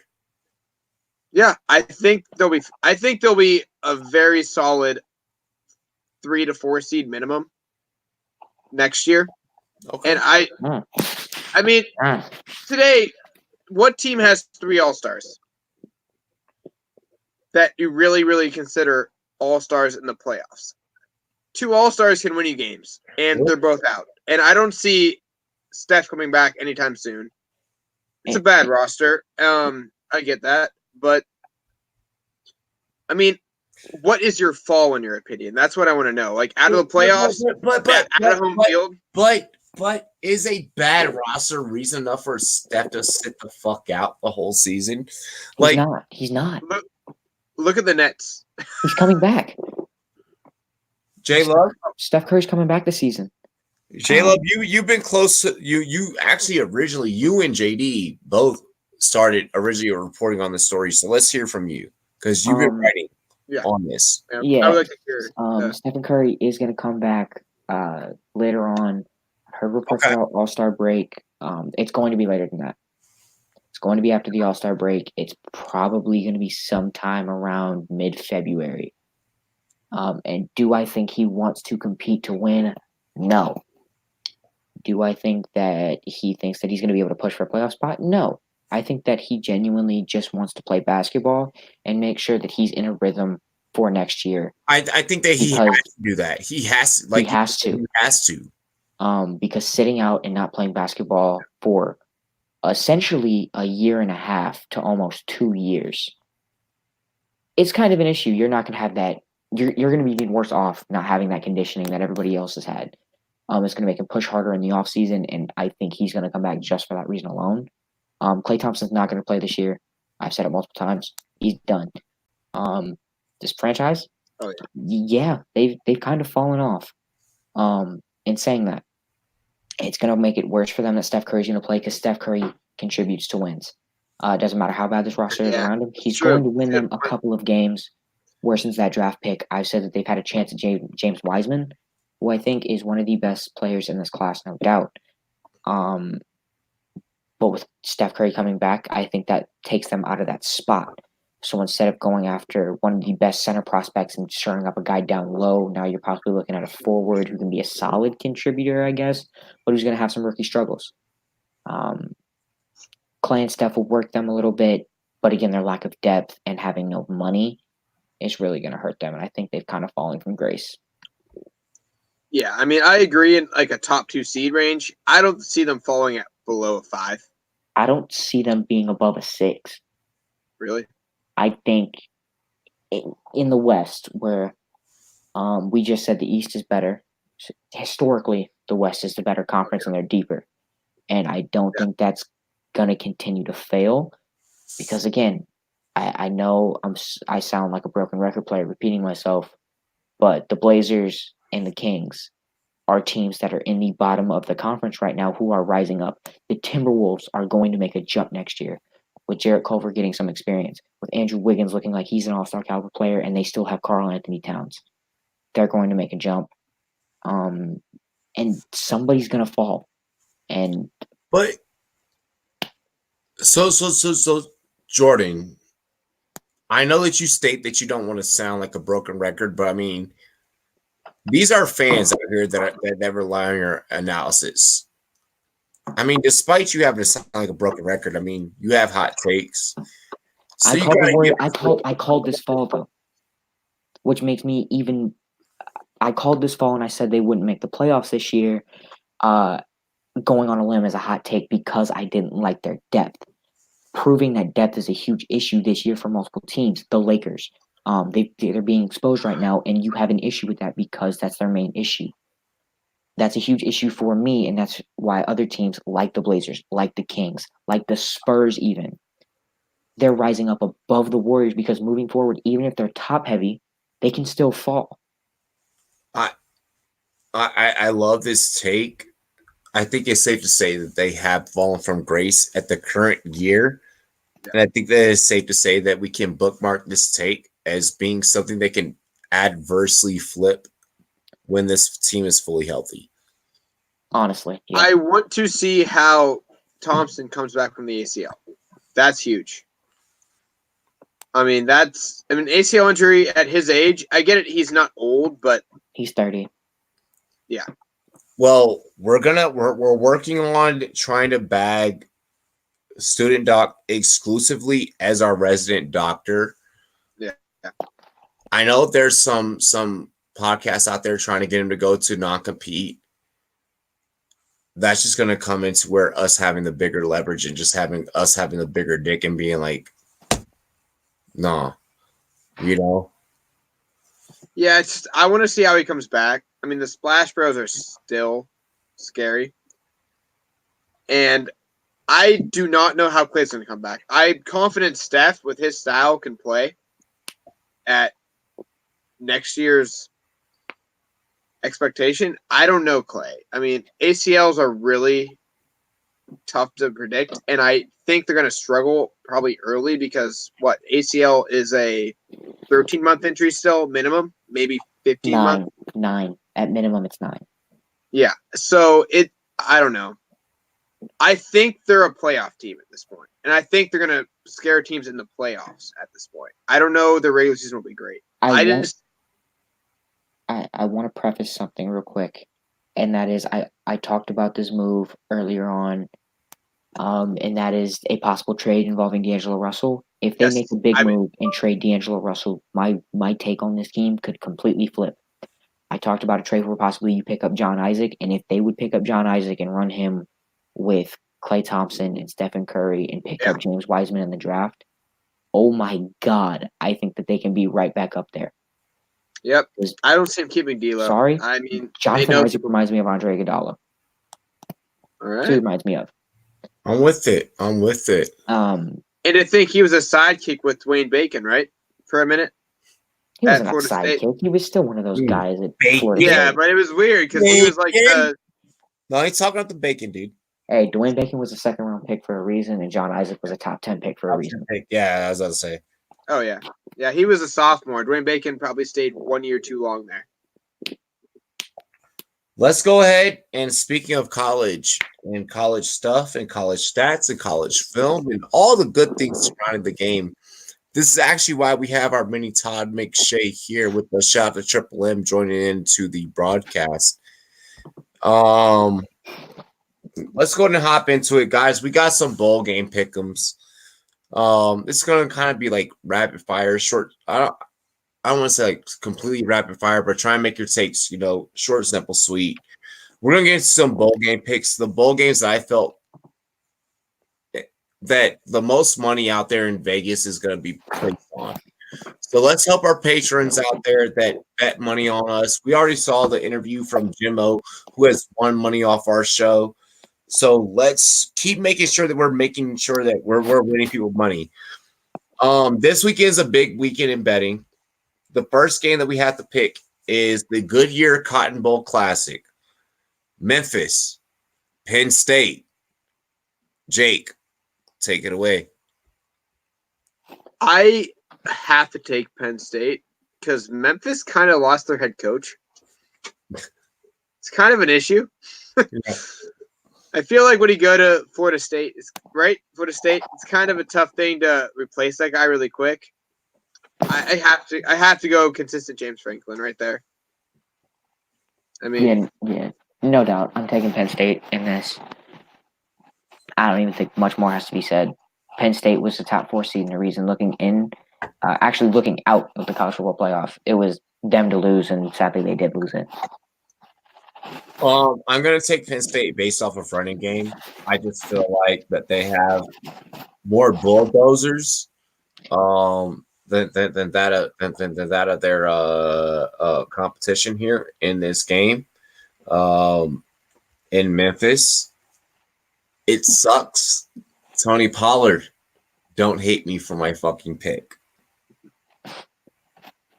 You interviewed Miles Sanders, correct? Huh? Did you interview Miles Sanders? I cannot remember. I interviewed both of them. This is sorry, Tony Pollard. Miles Sanders. Yeah, but Miles, you and I both know Miles damn well is heading into this game confident as fuck with Penn State. Yeah. So I mean, it is what it is. I'm rolling with Penn State. It's that running game. They're producing bulldozers this year, so you just gotta roll with that hot hand. Should I put a point spread on it? I'm for my betting public, I'm gonna put a point spread. I'm gonna say Penn State by a TD. I was gonna say by 10. By 10. I like the by 10 bet. Does anyone have the line right now? I'll look it up real quick. Someone give me that line. Locally is 7.5, I believe. Did Westgate open up with that? I don't know Westgate. I know locally it was like 7.5. So okay, so I took Penn State, but you're taking. I don't know. Westgate could be totally different. Yeah, I took 7.5. So yeah, if you guys have lines, really quick, let me get lines. I'm gonna try and pull up my lines as well. And guys, for those of you out in the public, what we mean by lines, we're talking about money lines. We're talking about the shit that you need to win. J Love, drop it on me. Penn State +7. Okay, yeah. -7. -7. My bad. Yeah, they're favored. Yeah, they're favored. Got that wrong. Then yeah, no, I'm definitely rolling with them by a TD. I came into this game feeling right. No, I'm still taking Penn State. I think they'll win by 10 minimum. Yeah, so you're taking the over. I'm taking them to cover. I actually took them for money, so yeah. I mean, hopefully they take care of it. You picked them for money? Yeah, hopefully they took care of it. Or they'll take care of it. Did you take the over? Did you take the over or the under? I took the Penn State. They'll win by more than 7.5. Okay, yeah. So took the over. So then we're all in agreement here. Yep. So we're all taking the over there. The next college football playoff or bowl game that we are getting into, this one is actually very, very, very important, fellas. Yes. Good job, J-Love. Chick-fil-A Peach Bowl. Shout out to Chick-fil-A, the best goddamn Chick-fil-A sandwich ever. Jordan Love, I'm actually going to let you start this off because you handle all of our prospects. Prospects are your responsibility. Which, by the way, next year, I'm planning on bringing you with me for my interviews as my co-host. Wow. It's the first time hearing of this, by the way, guys. Even more reason to win. I'm taking LSU no matter what the spread is. I'm taking LSU. And here's why. Some people might be looking at me crazy. Whoa. Oklahoma has a dominant offense. He said, whoa, that's something to shout out. Real quick, let me just double check this. Who has Oklahoma played? They are in the Big Ten. They play no defenses. LSU is just as dominant on defense as they are on offense. Key player for me coming into this game is Kayvon Chason, an edge rusher who has proven the ability to play coverage. He's a hybrid 4-3 outside linebacker or 3-4 outside linebacker. If he gets to that quarterback and starts messing up that offensive line, this game's really going to be over from the jump. I really don't see a way where Oklahoma wins this. Let's go, Jake. Running. So I saw the line from a kind of local casino here. It's what is it, LSU 14. plus 10? Oh, shit. 14. Still taking it. Okay. Yeah, I agree. If we're going straight up, I really agree. The 14. I think they're gonna. I see a. Oh, all right, man. All right, but as a quick take here, I definitely see. Tonight. Yeah, I'm pouring it right now, brother. But yeah, I see a 28, 47 game. Honestly, best. So. Let me put it this way. LSU played Alabama. There was a time in that game where LSU was up by, I want to say, 28. They were killing Alabama. And then they let them in. But you know what the difference is here? This is a college football playoff game. Oh. So they're not going to let them back in the game. They're not going to get their throttle down. They're going to, yeah, man. There's no more prevent. This is, guess what? You made it here, so did we. Let me just pound this ball down your throat and prove to you that you don't belong here. Again, I could see Jalen playing a great game and still getting demolished. And that's the main reason I'm going LSU. OU, man. So I'm being completely honest. That's the main reason I'm going LSU. Tell me on one hand how many stops OU gets. I don't know if OU gets a stop, because here's why. Okay, whoa, one stop. That's a hot take. I mean, maybe 3 or 4, but I'm going right on. All right. No, I'm going 1. All right. I will meet your bet, and I'll meet your bet at 1. And I'll bet you a Rumboyz hoodie on air with that. So I'm betting you a Rumboyz hoodie on that. All right, Jake? So 1 stop on the dot or under. You 1 stop on the dot or under? I think they'll get 2. Burrow is fucking nice, bro. Let my man do his fucking job. Oh, wow. He knows. Here's the thing with LSU. LSU knows that Burrow is going to get picked up in the draft. So they're preparing him.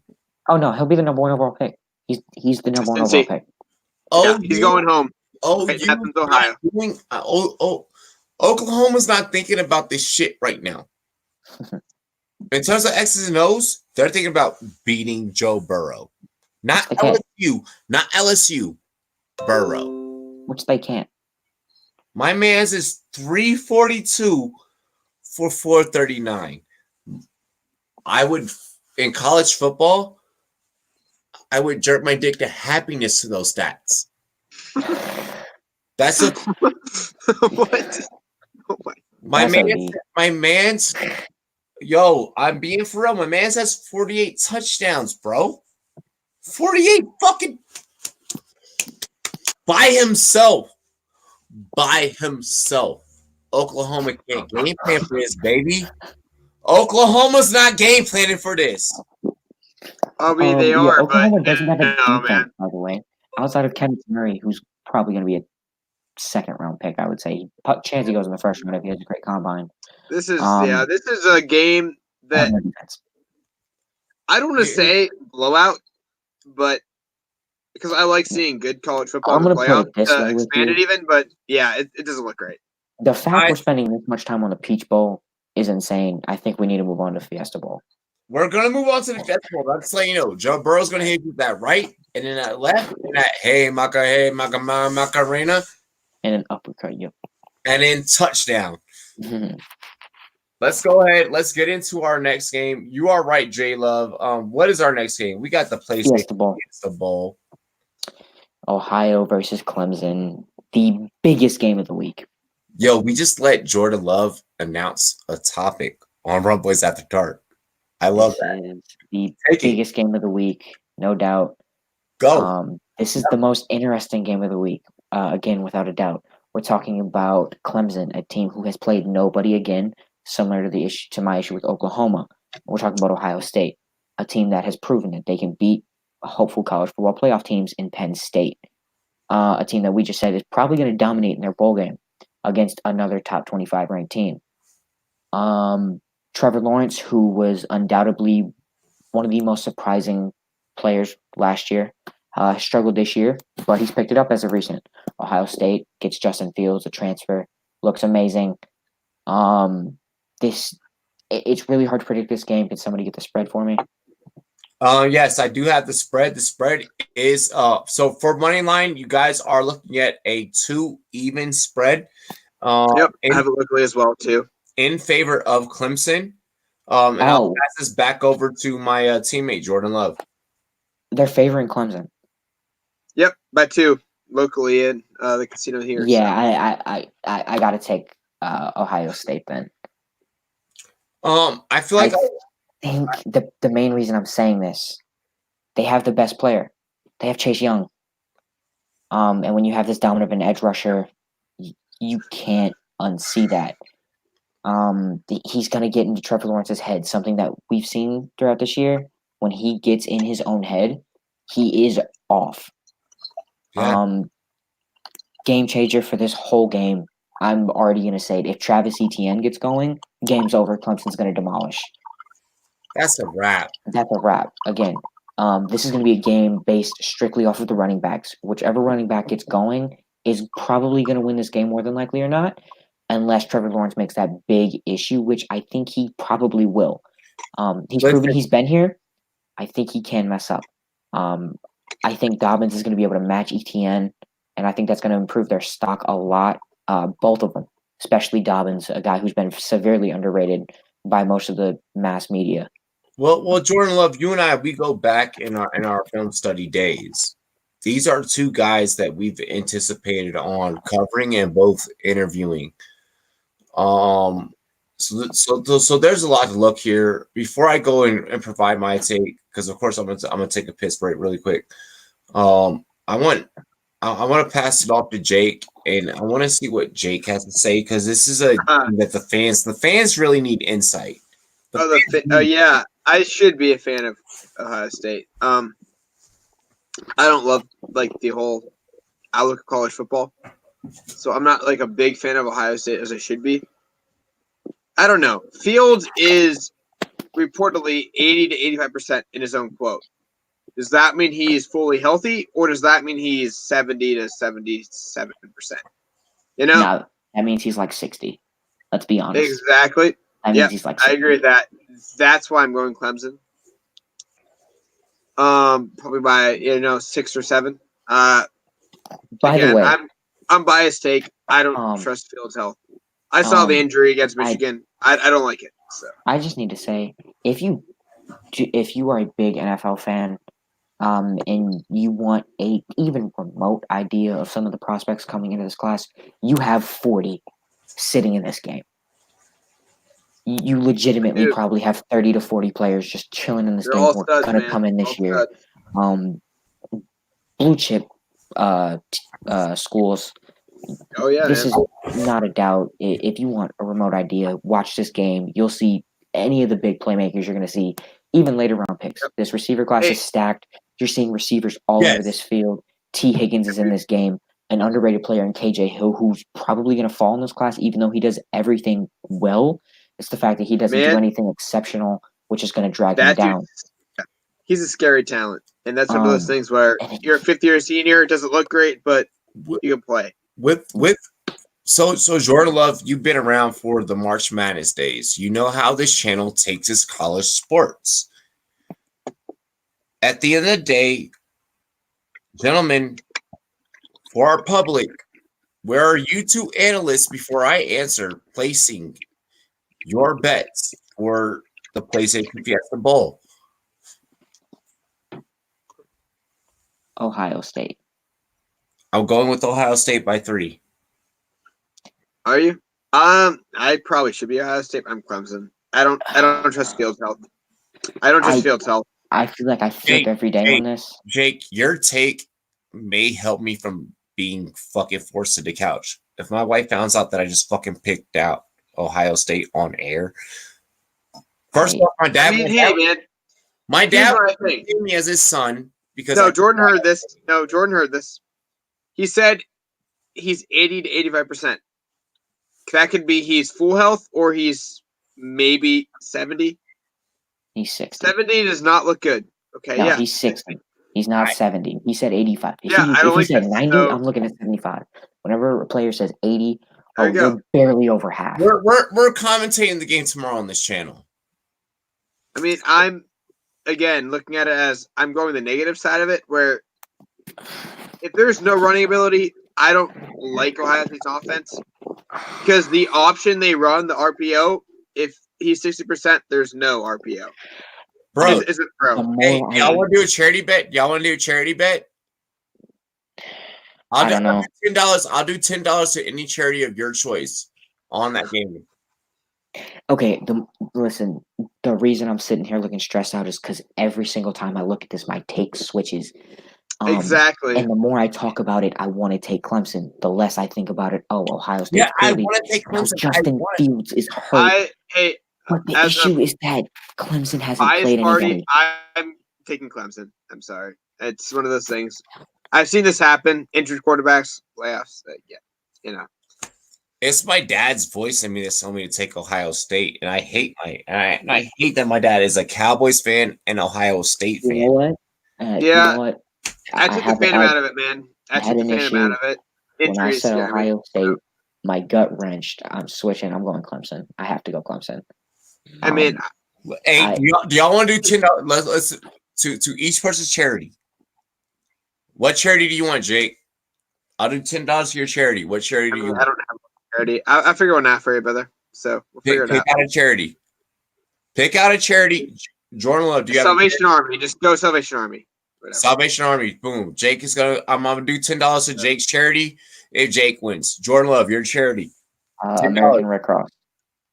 Red Cross? Are you Clemson now? Wait, Caleb, you're Clemson now, right? Yeah, I'm Clemson. Okay. All right, so that's $20 for both y'all's bet. Yeah. So I switched somebody as an Ohio guy to go to Clemson. No, you didn't switch me. It was more so my gut. That's what it was. I said Ohio State. My gut ranked. We're doing this purely for charity, guys. We're doing 100%. This. But yeah, we're just making sure here. So I am gonna for the charity that I'm choosing. I am choosing the the CTE fund for the NFL. I'm a football player. I would like for the game to become safer for myself. And for the guys we talked about. Yeah, either way, it works out well, right? Either way, it works out great. Goes to charity. Who cares? Yep. So guys, we just did it live on air. At least $30 somewhere, somehow is going to go to someone's charity. I am donating to my own charity either way it fucking goes. And I'm donating to their charity $10 either way it fucking goes. It does not matter.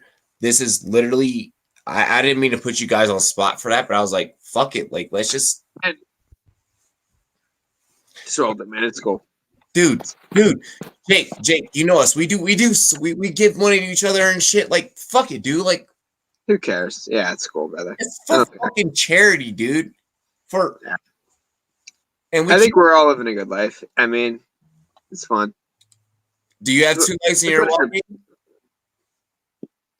Wallet? No, but I said, do you have 2 legs in your walking? oh yeah, yes. Living There a you great go. life over here, boy. But I mean, either way, like us placing a bet that has nothing to do with our selfishness and has something to do with a good cause. Right. Jordan Love, if you want to drop out, you can let me know. It's fine. I get it. You're in high school, but I'm doing this bet for charity. I don't give a fuck. Yeah, man. I mean, I would like to say like, yeah, I like Ohio State. My gut tells me not for now. So, as I'm wearing a, North Trust Dakota me. State shirt, In by all the way. honesty, if we were listen, if anybody approached me about the Peach Bowl and said I'm taking Oklahoma, bet 2 bands, I'm putting it. I do it. I don't think any of any of us. Like this game, I'll match the 10. Yeah, I'll match the 10. Yeah, we're just having fun, guys. I don't want anyone. Yeah, man. I don't think any of us liked Oklahoma in that game, anyways. Yeah, I don't want anyone to be like, oh my god, like, no, we're doing it for a good cause. Yeah. And if y'all want us to donate towards a different cause, let us know. Oh yeah. Man. I didn't mean to volunteer you. It's cool, bro. It's cool. Straight. Capital One Orange Bowl. This is one that I'm excited to cover. So I hope you guys got. I know that you guys are gonna bury my home state. Oh yeah. Virginia. Oh yeah. Just have fun. But I'm picking fucking VA, even though I hate that VA. I do not like the Cavaliers. Oh, you're a VTech fan? VT all day, baby. Oh yeah, dude. Oh yeah. Backyard bowl. Yeah, I'm gonna put it this way: if Florida didn't have the hardest schedule in the country, other than LSU, they'd be in the college football playoff more than likely. Yeah, this is gonna be a 40 ball. So you're giving Virginia a chance to cover, right? No.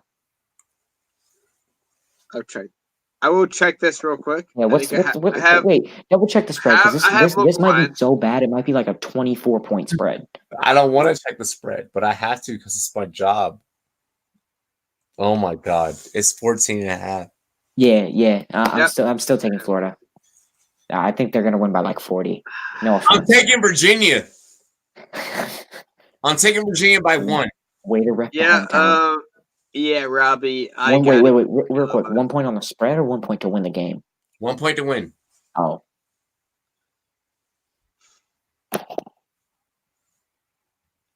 I'm still. Go ahead, Jake. Talking shit. Yo, did you see? Man, they just said. So your quarterback gets hurt, and Florida's like, "Oh, this is bad," and then backup comes in, and he's better. Great passing offense. I get it. SEC bias, but they have the talent. I'm sorry. Well, I do like ACC guy. I'm an ACC guy. I'm a Virginia Tech guy. Yeah, they did beat us, so I have to roll with them. Oh yeah, I mean, that's fair. I like the SEC in this one. They were close in too many games this year. Robbie is not happy. That look of despair on your face right now already lets you know that you're going to get destroyed. I know. See, I had this bet a couple of years ago when why do you think our bet was not on this game? Are you going to bring up the Belk Bowl because you're a VTech fan? Huh? Are you going to bring up the Belk Bowl because you're a VTech fan? I would love to, but I'm not. I mean, Beamer knows best, bro. Beamer knows best. That's all I'm gonna say.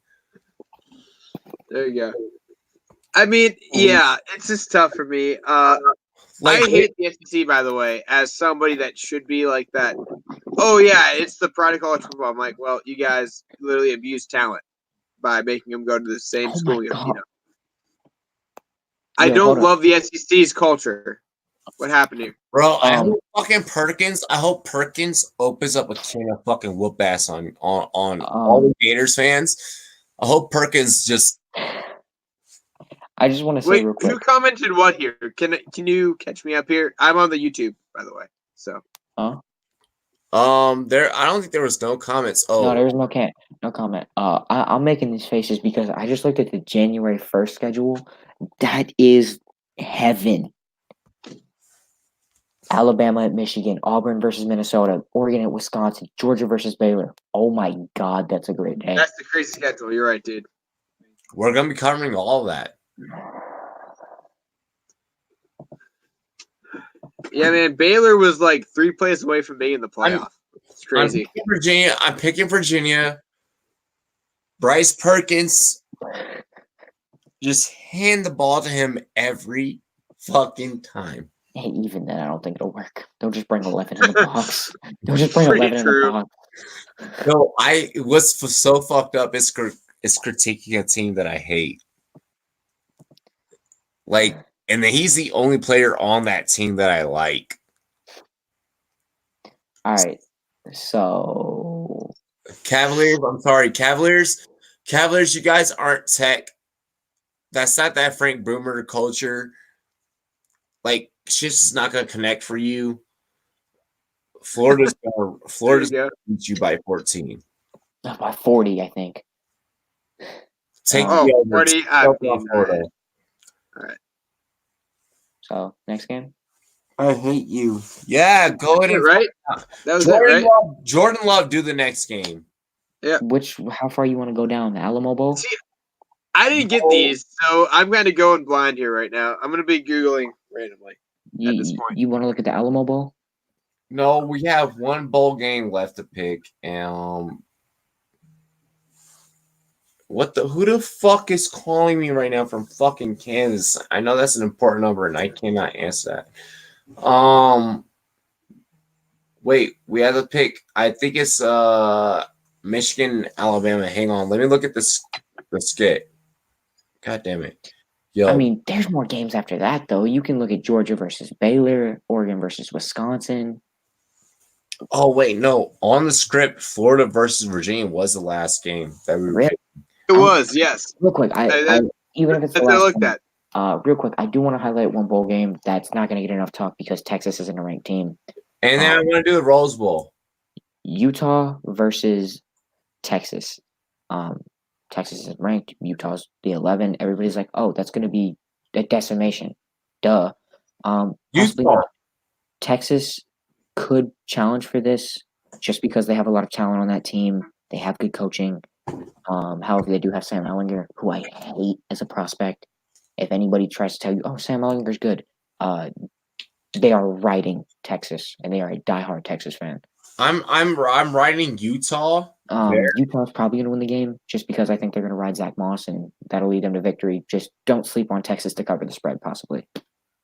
Yeah, I'm gonna roll with Zach Moss and Utah. I think the running game and the offensive line of Utah is more established. And they have proven that over the last actual couple of years about their offensive line is that they're producing prospects. If you don't believe me, let's go look at Jordan Love's fucking prospect profile, and you can see how many Utah guys he has. The Midwest in general is chock full of you want to talk about give me one offensive lineman university, Wisconsin? Yeah. And which I was gonna you took my segue. God damn it. Made it for you. Yeah. So I mean, kind of segueing into that, is a school that I also want you guys to watch out for. And that is Minnesota and that is Wisconsin. I think that these two schools are going to become predominant in the future in terms of producing prospects. Okay, wait. Did you say Minnesota? Yeah. If you said Auburn, I would agree with you, but Minnesota? So, motherfucker, you're not going to agree with my Minnesota offensive lineman? No, Minnesota offensive lineman, yes. Minnesota offensive lineman, but like bringing up your talent? Okay. That's what I'm talking about. Okay, just double checking here. I was about to say, nobody pulls guards like Minnesota, bro. Minnesota guards are great. But they're only great on the strong side. Their weak side pulls, they have 3 combinations that they run, and they'll pull the guard or the tackle from the guard, and switch him out to the outside on the weak side, but very rarely does that pull work. What's that guy's name from Oklahoma? Sorry. Center. Wait, real quick. I'm trying to remember his name. It's an interesting first name. Creed Humphrey. Yep. Yeah. No. I know who you're talking Oklahoma. That's like the one instance where I'm like, okay, this is a top tier player from a school that usually doesn't produce great offensive linemen. So really quick, before we get into our closing shot, guys, I do want to point out that a lot of people have asked for a lot of different content from the Rumboyz Fantasy Network. And a lot of people have asked for a lot of different content from the Rumboyz Fantasy Network because we do so much that maybe your favorite channel doesn't always do. We are working on expanding ourselves and tirelessly expanding ourselves as much as we can. This staff, especially with it gone through the last year, this staff is doing everything they can. Please follow us. Please express your ideas to each and every one of us. Rumboyz Combat is taking care of I need Rumboyz Combat to take care of everything on the fighting side of everything. I need J-Love to get these prospect profiles loaded up and done for me. Guys, stay in tune with them. The more that you work with them on what they specialize in, is the more they help me, the more that I can help them, is the better I can do. I don't give a fuck. I'm going to be honest. I have yet to cut a single fucking check. And in 2020, I am fucking trying to make sure that we cut fucking checks in this company.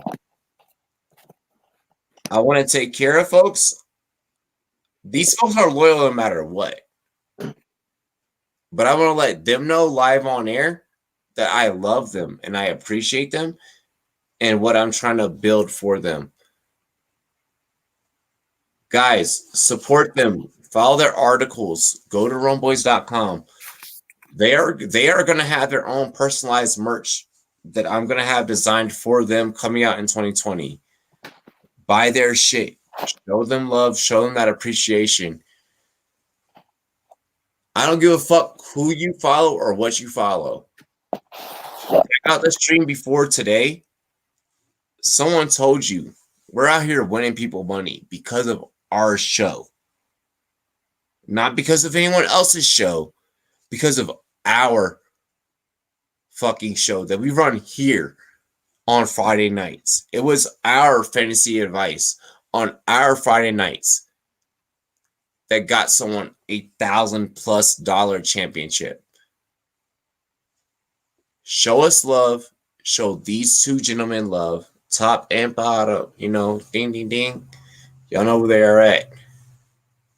And I promise you, we're here for you. And I promise you that aside from me, they give a fuck about you. At that point, I'm going to turn it off. J-Love, what can the people expect next? It's your time. Talk your shit.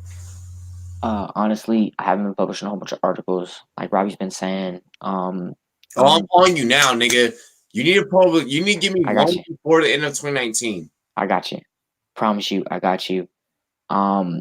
Really, I've been going hard looking into tape on a whole bunch of players. I'm done with offense. Like I'm done. I'm gonna go over it again, but I've been just looking over a whole bunch of prospects coming into this thing, trying to get my stuff down on every single person. And that took a lot of time, but I'm gonna get back on everything. I'm gonna start publishing more articles. You can expect it, no doubt. There we go. J-Love, where can they find you? Where can they follow you? Like, niggas is really trying to get in touch and as close to us, not just me, us as possible. Where can they follow you, bro? Rumboyz J-Love on Twitter. That's the only thing I have right now. That's you in the Discord, right? You're in the Discord, right? Oh yeah, I'm in the Discord too. Yeah, if you're in the Discord, hit me up. I'm in there periodically. Wouldn't say I live in there like a couple of people like Tenna or Pete. Like they're always up in there, but I'm in there periodically seeing what's going on, so I'll always be there. Let's go. Ayo, Jake. These motherfuckers didn't know what's good with this fight advice. You have a couple. Man, hey, I'm just saying, minus that awful decision in the fight with Marlon Morales, 6 for 6. I was right, but didn't agree with it. Main card, 6 for 6. Bro, UFC 244. So the people need you because you got Wilder and Fury next in your department. Yeah, coming up in April, right? Yep, you have a lot of shit happening. You got Cerrone McGregor. You got Cerrone McGregor. You got Khabib's next fight. So Jake, talk your shit. Just talk your shit. Like talk. Hey man, obviously subscribe to Rumboyz Fantasy Network. Rumboyz Combat right in the chat all night. Jake Miller 1230 in the Discord, and obviously check the website. So yeah, you'll find articles. And you'll find who I think's gonna win, and usually decent percentage right there. Robbie could agree with me there. Guys, he's underselling the fuck out of the product of the fight quality content that he brings. Listen, yep. Pretty accurate. I mean, pretty accurate. I'm gonna break it down to you like this. When it comes to fights, that's your source. And I've challenged other people in the fight industry. And they know that my source is better than their source. When it comes to this college football shit, when it comes to these rookies and these prospects, who got us to the rookie interviews last year? Jordan Love is your source. I am done with people not putting respect on our names. I am done with people not respecting you guys that I work with and I establish and I endorse on a daily basis as analysts, not put enough name on y'all's shit. So here's what we're establishing in fucking 2020, ladies and gentlemen. Let me just... Guys, early. UFC. McGregor Cerrone. 18th. Can't miss it. We're establishing a lot of shit right now. We are going to officially be, because I've literally gotten messages today, even today, I got real-time messages that say that we're not big enough and we're not doing enough. Y'all motherfuckers want to play games? Y'all want to challenge my staff about how hard my staff works? In 2020, I'm officially announcing as of today, I'm announcing the hardest, the most dedicated, the most knowledgeable, the most smartest fucking staff in the sports independent podcasting industry. Ladies and gentlemen, the new, redefined 2020 Rumboyz Fantasy Network is here. And I fucking promise you, these people that you already listened to tonight will make your lives lit in 2020. Fellas, can I get a dilly dilly? Dilly dilly, boy. Hey. Oh, wait, hold up. This is our last show of 2019. Also my birthday. 26th, by the way, in a few days. And it is. Hey, I just want to point this out. I just need to point this out. I need to show my appreciation for everybody here. I showed up this year. Not an OG, but I've been here for a while. I just need to say, for anybody that thinks like, oh, if you're a company with your friends, stuff doesn't work out. I'm gonna be completely real. This is a company of family. Robbie, you are a big brother to me. Like, honestly, I treat you like a big bro. Jake, close friend of mine. Nick Howard, who's not here. Ty. I mean, everybody here surrounds me, and you know, I'm 16, so still trying to learn this world, and it means the world to me, man. It's only been a year, but it feels like a lifetime. It's only been a year and it feels like a lifetime, especially with you because of what you can, what you contribute and what you can continue to do. Like you said, it's our last podcast of this episode this year. So next year, we're about to come out banging. Our Super Bowl episode is gonna be fire. Jake, drop your shit in the end of the year, Jake. End of the year. Talk about this shit. Talk about it like Jay Luck did. The fact that I stayed around after that interesting Antonio Brown drop, says everything. Yeah, I think that says it all. Like, if I stuck around, donated a few times, got on, wrote for you guys a little bit, I think it says everything I have to say, right?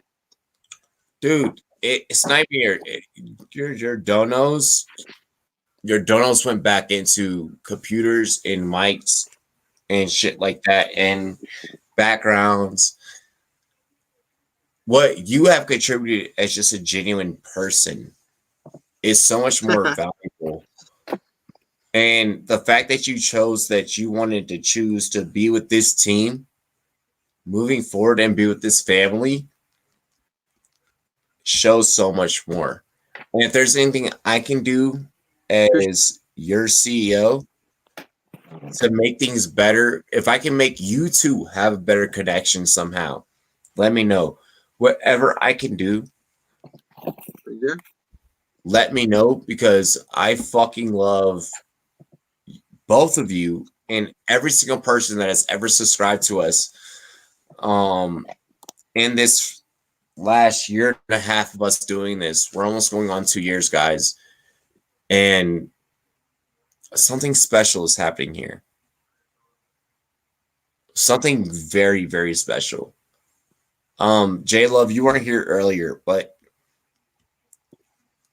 Jake knows. Messaged a bigger podcast earlier, and that bigger podcast was literally like, yeah, you're different, but your numbers aren't showing that you're different is working. So we're going to keep doing our shit, and we're going to shit on those of people. And as long as y'all love me, I love y'all. That's all I got to say.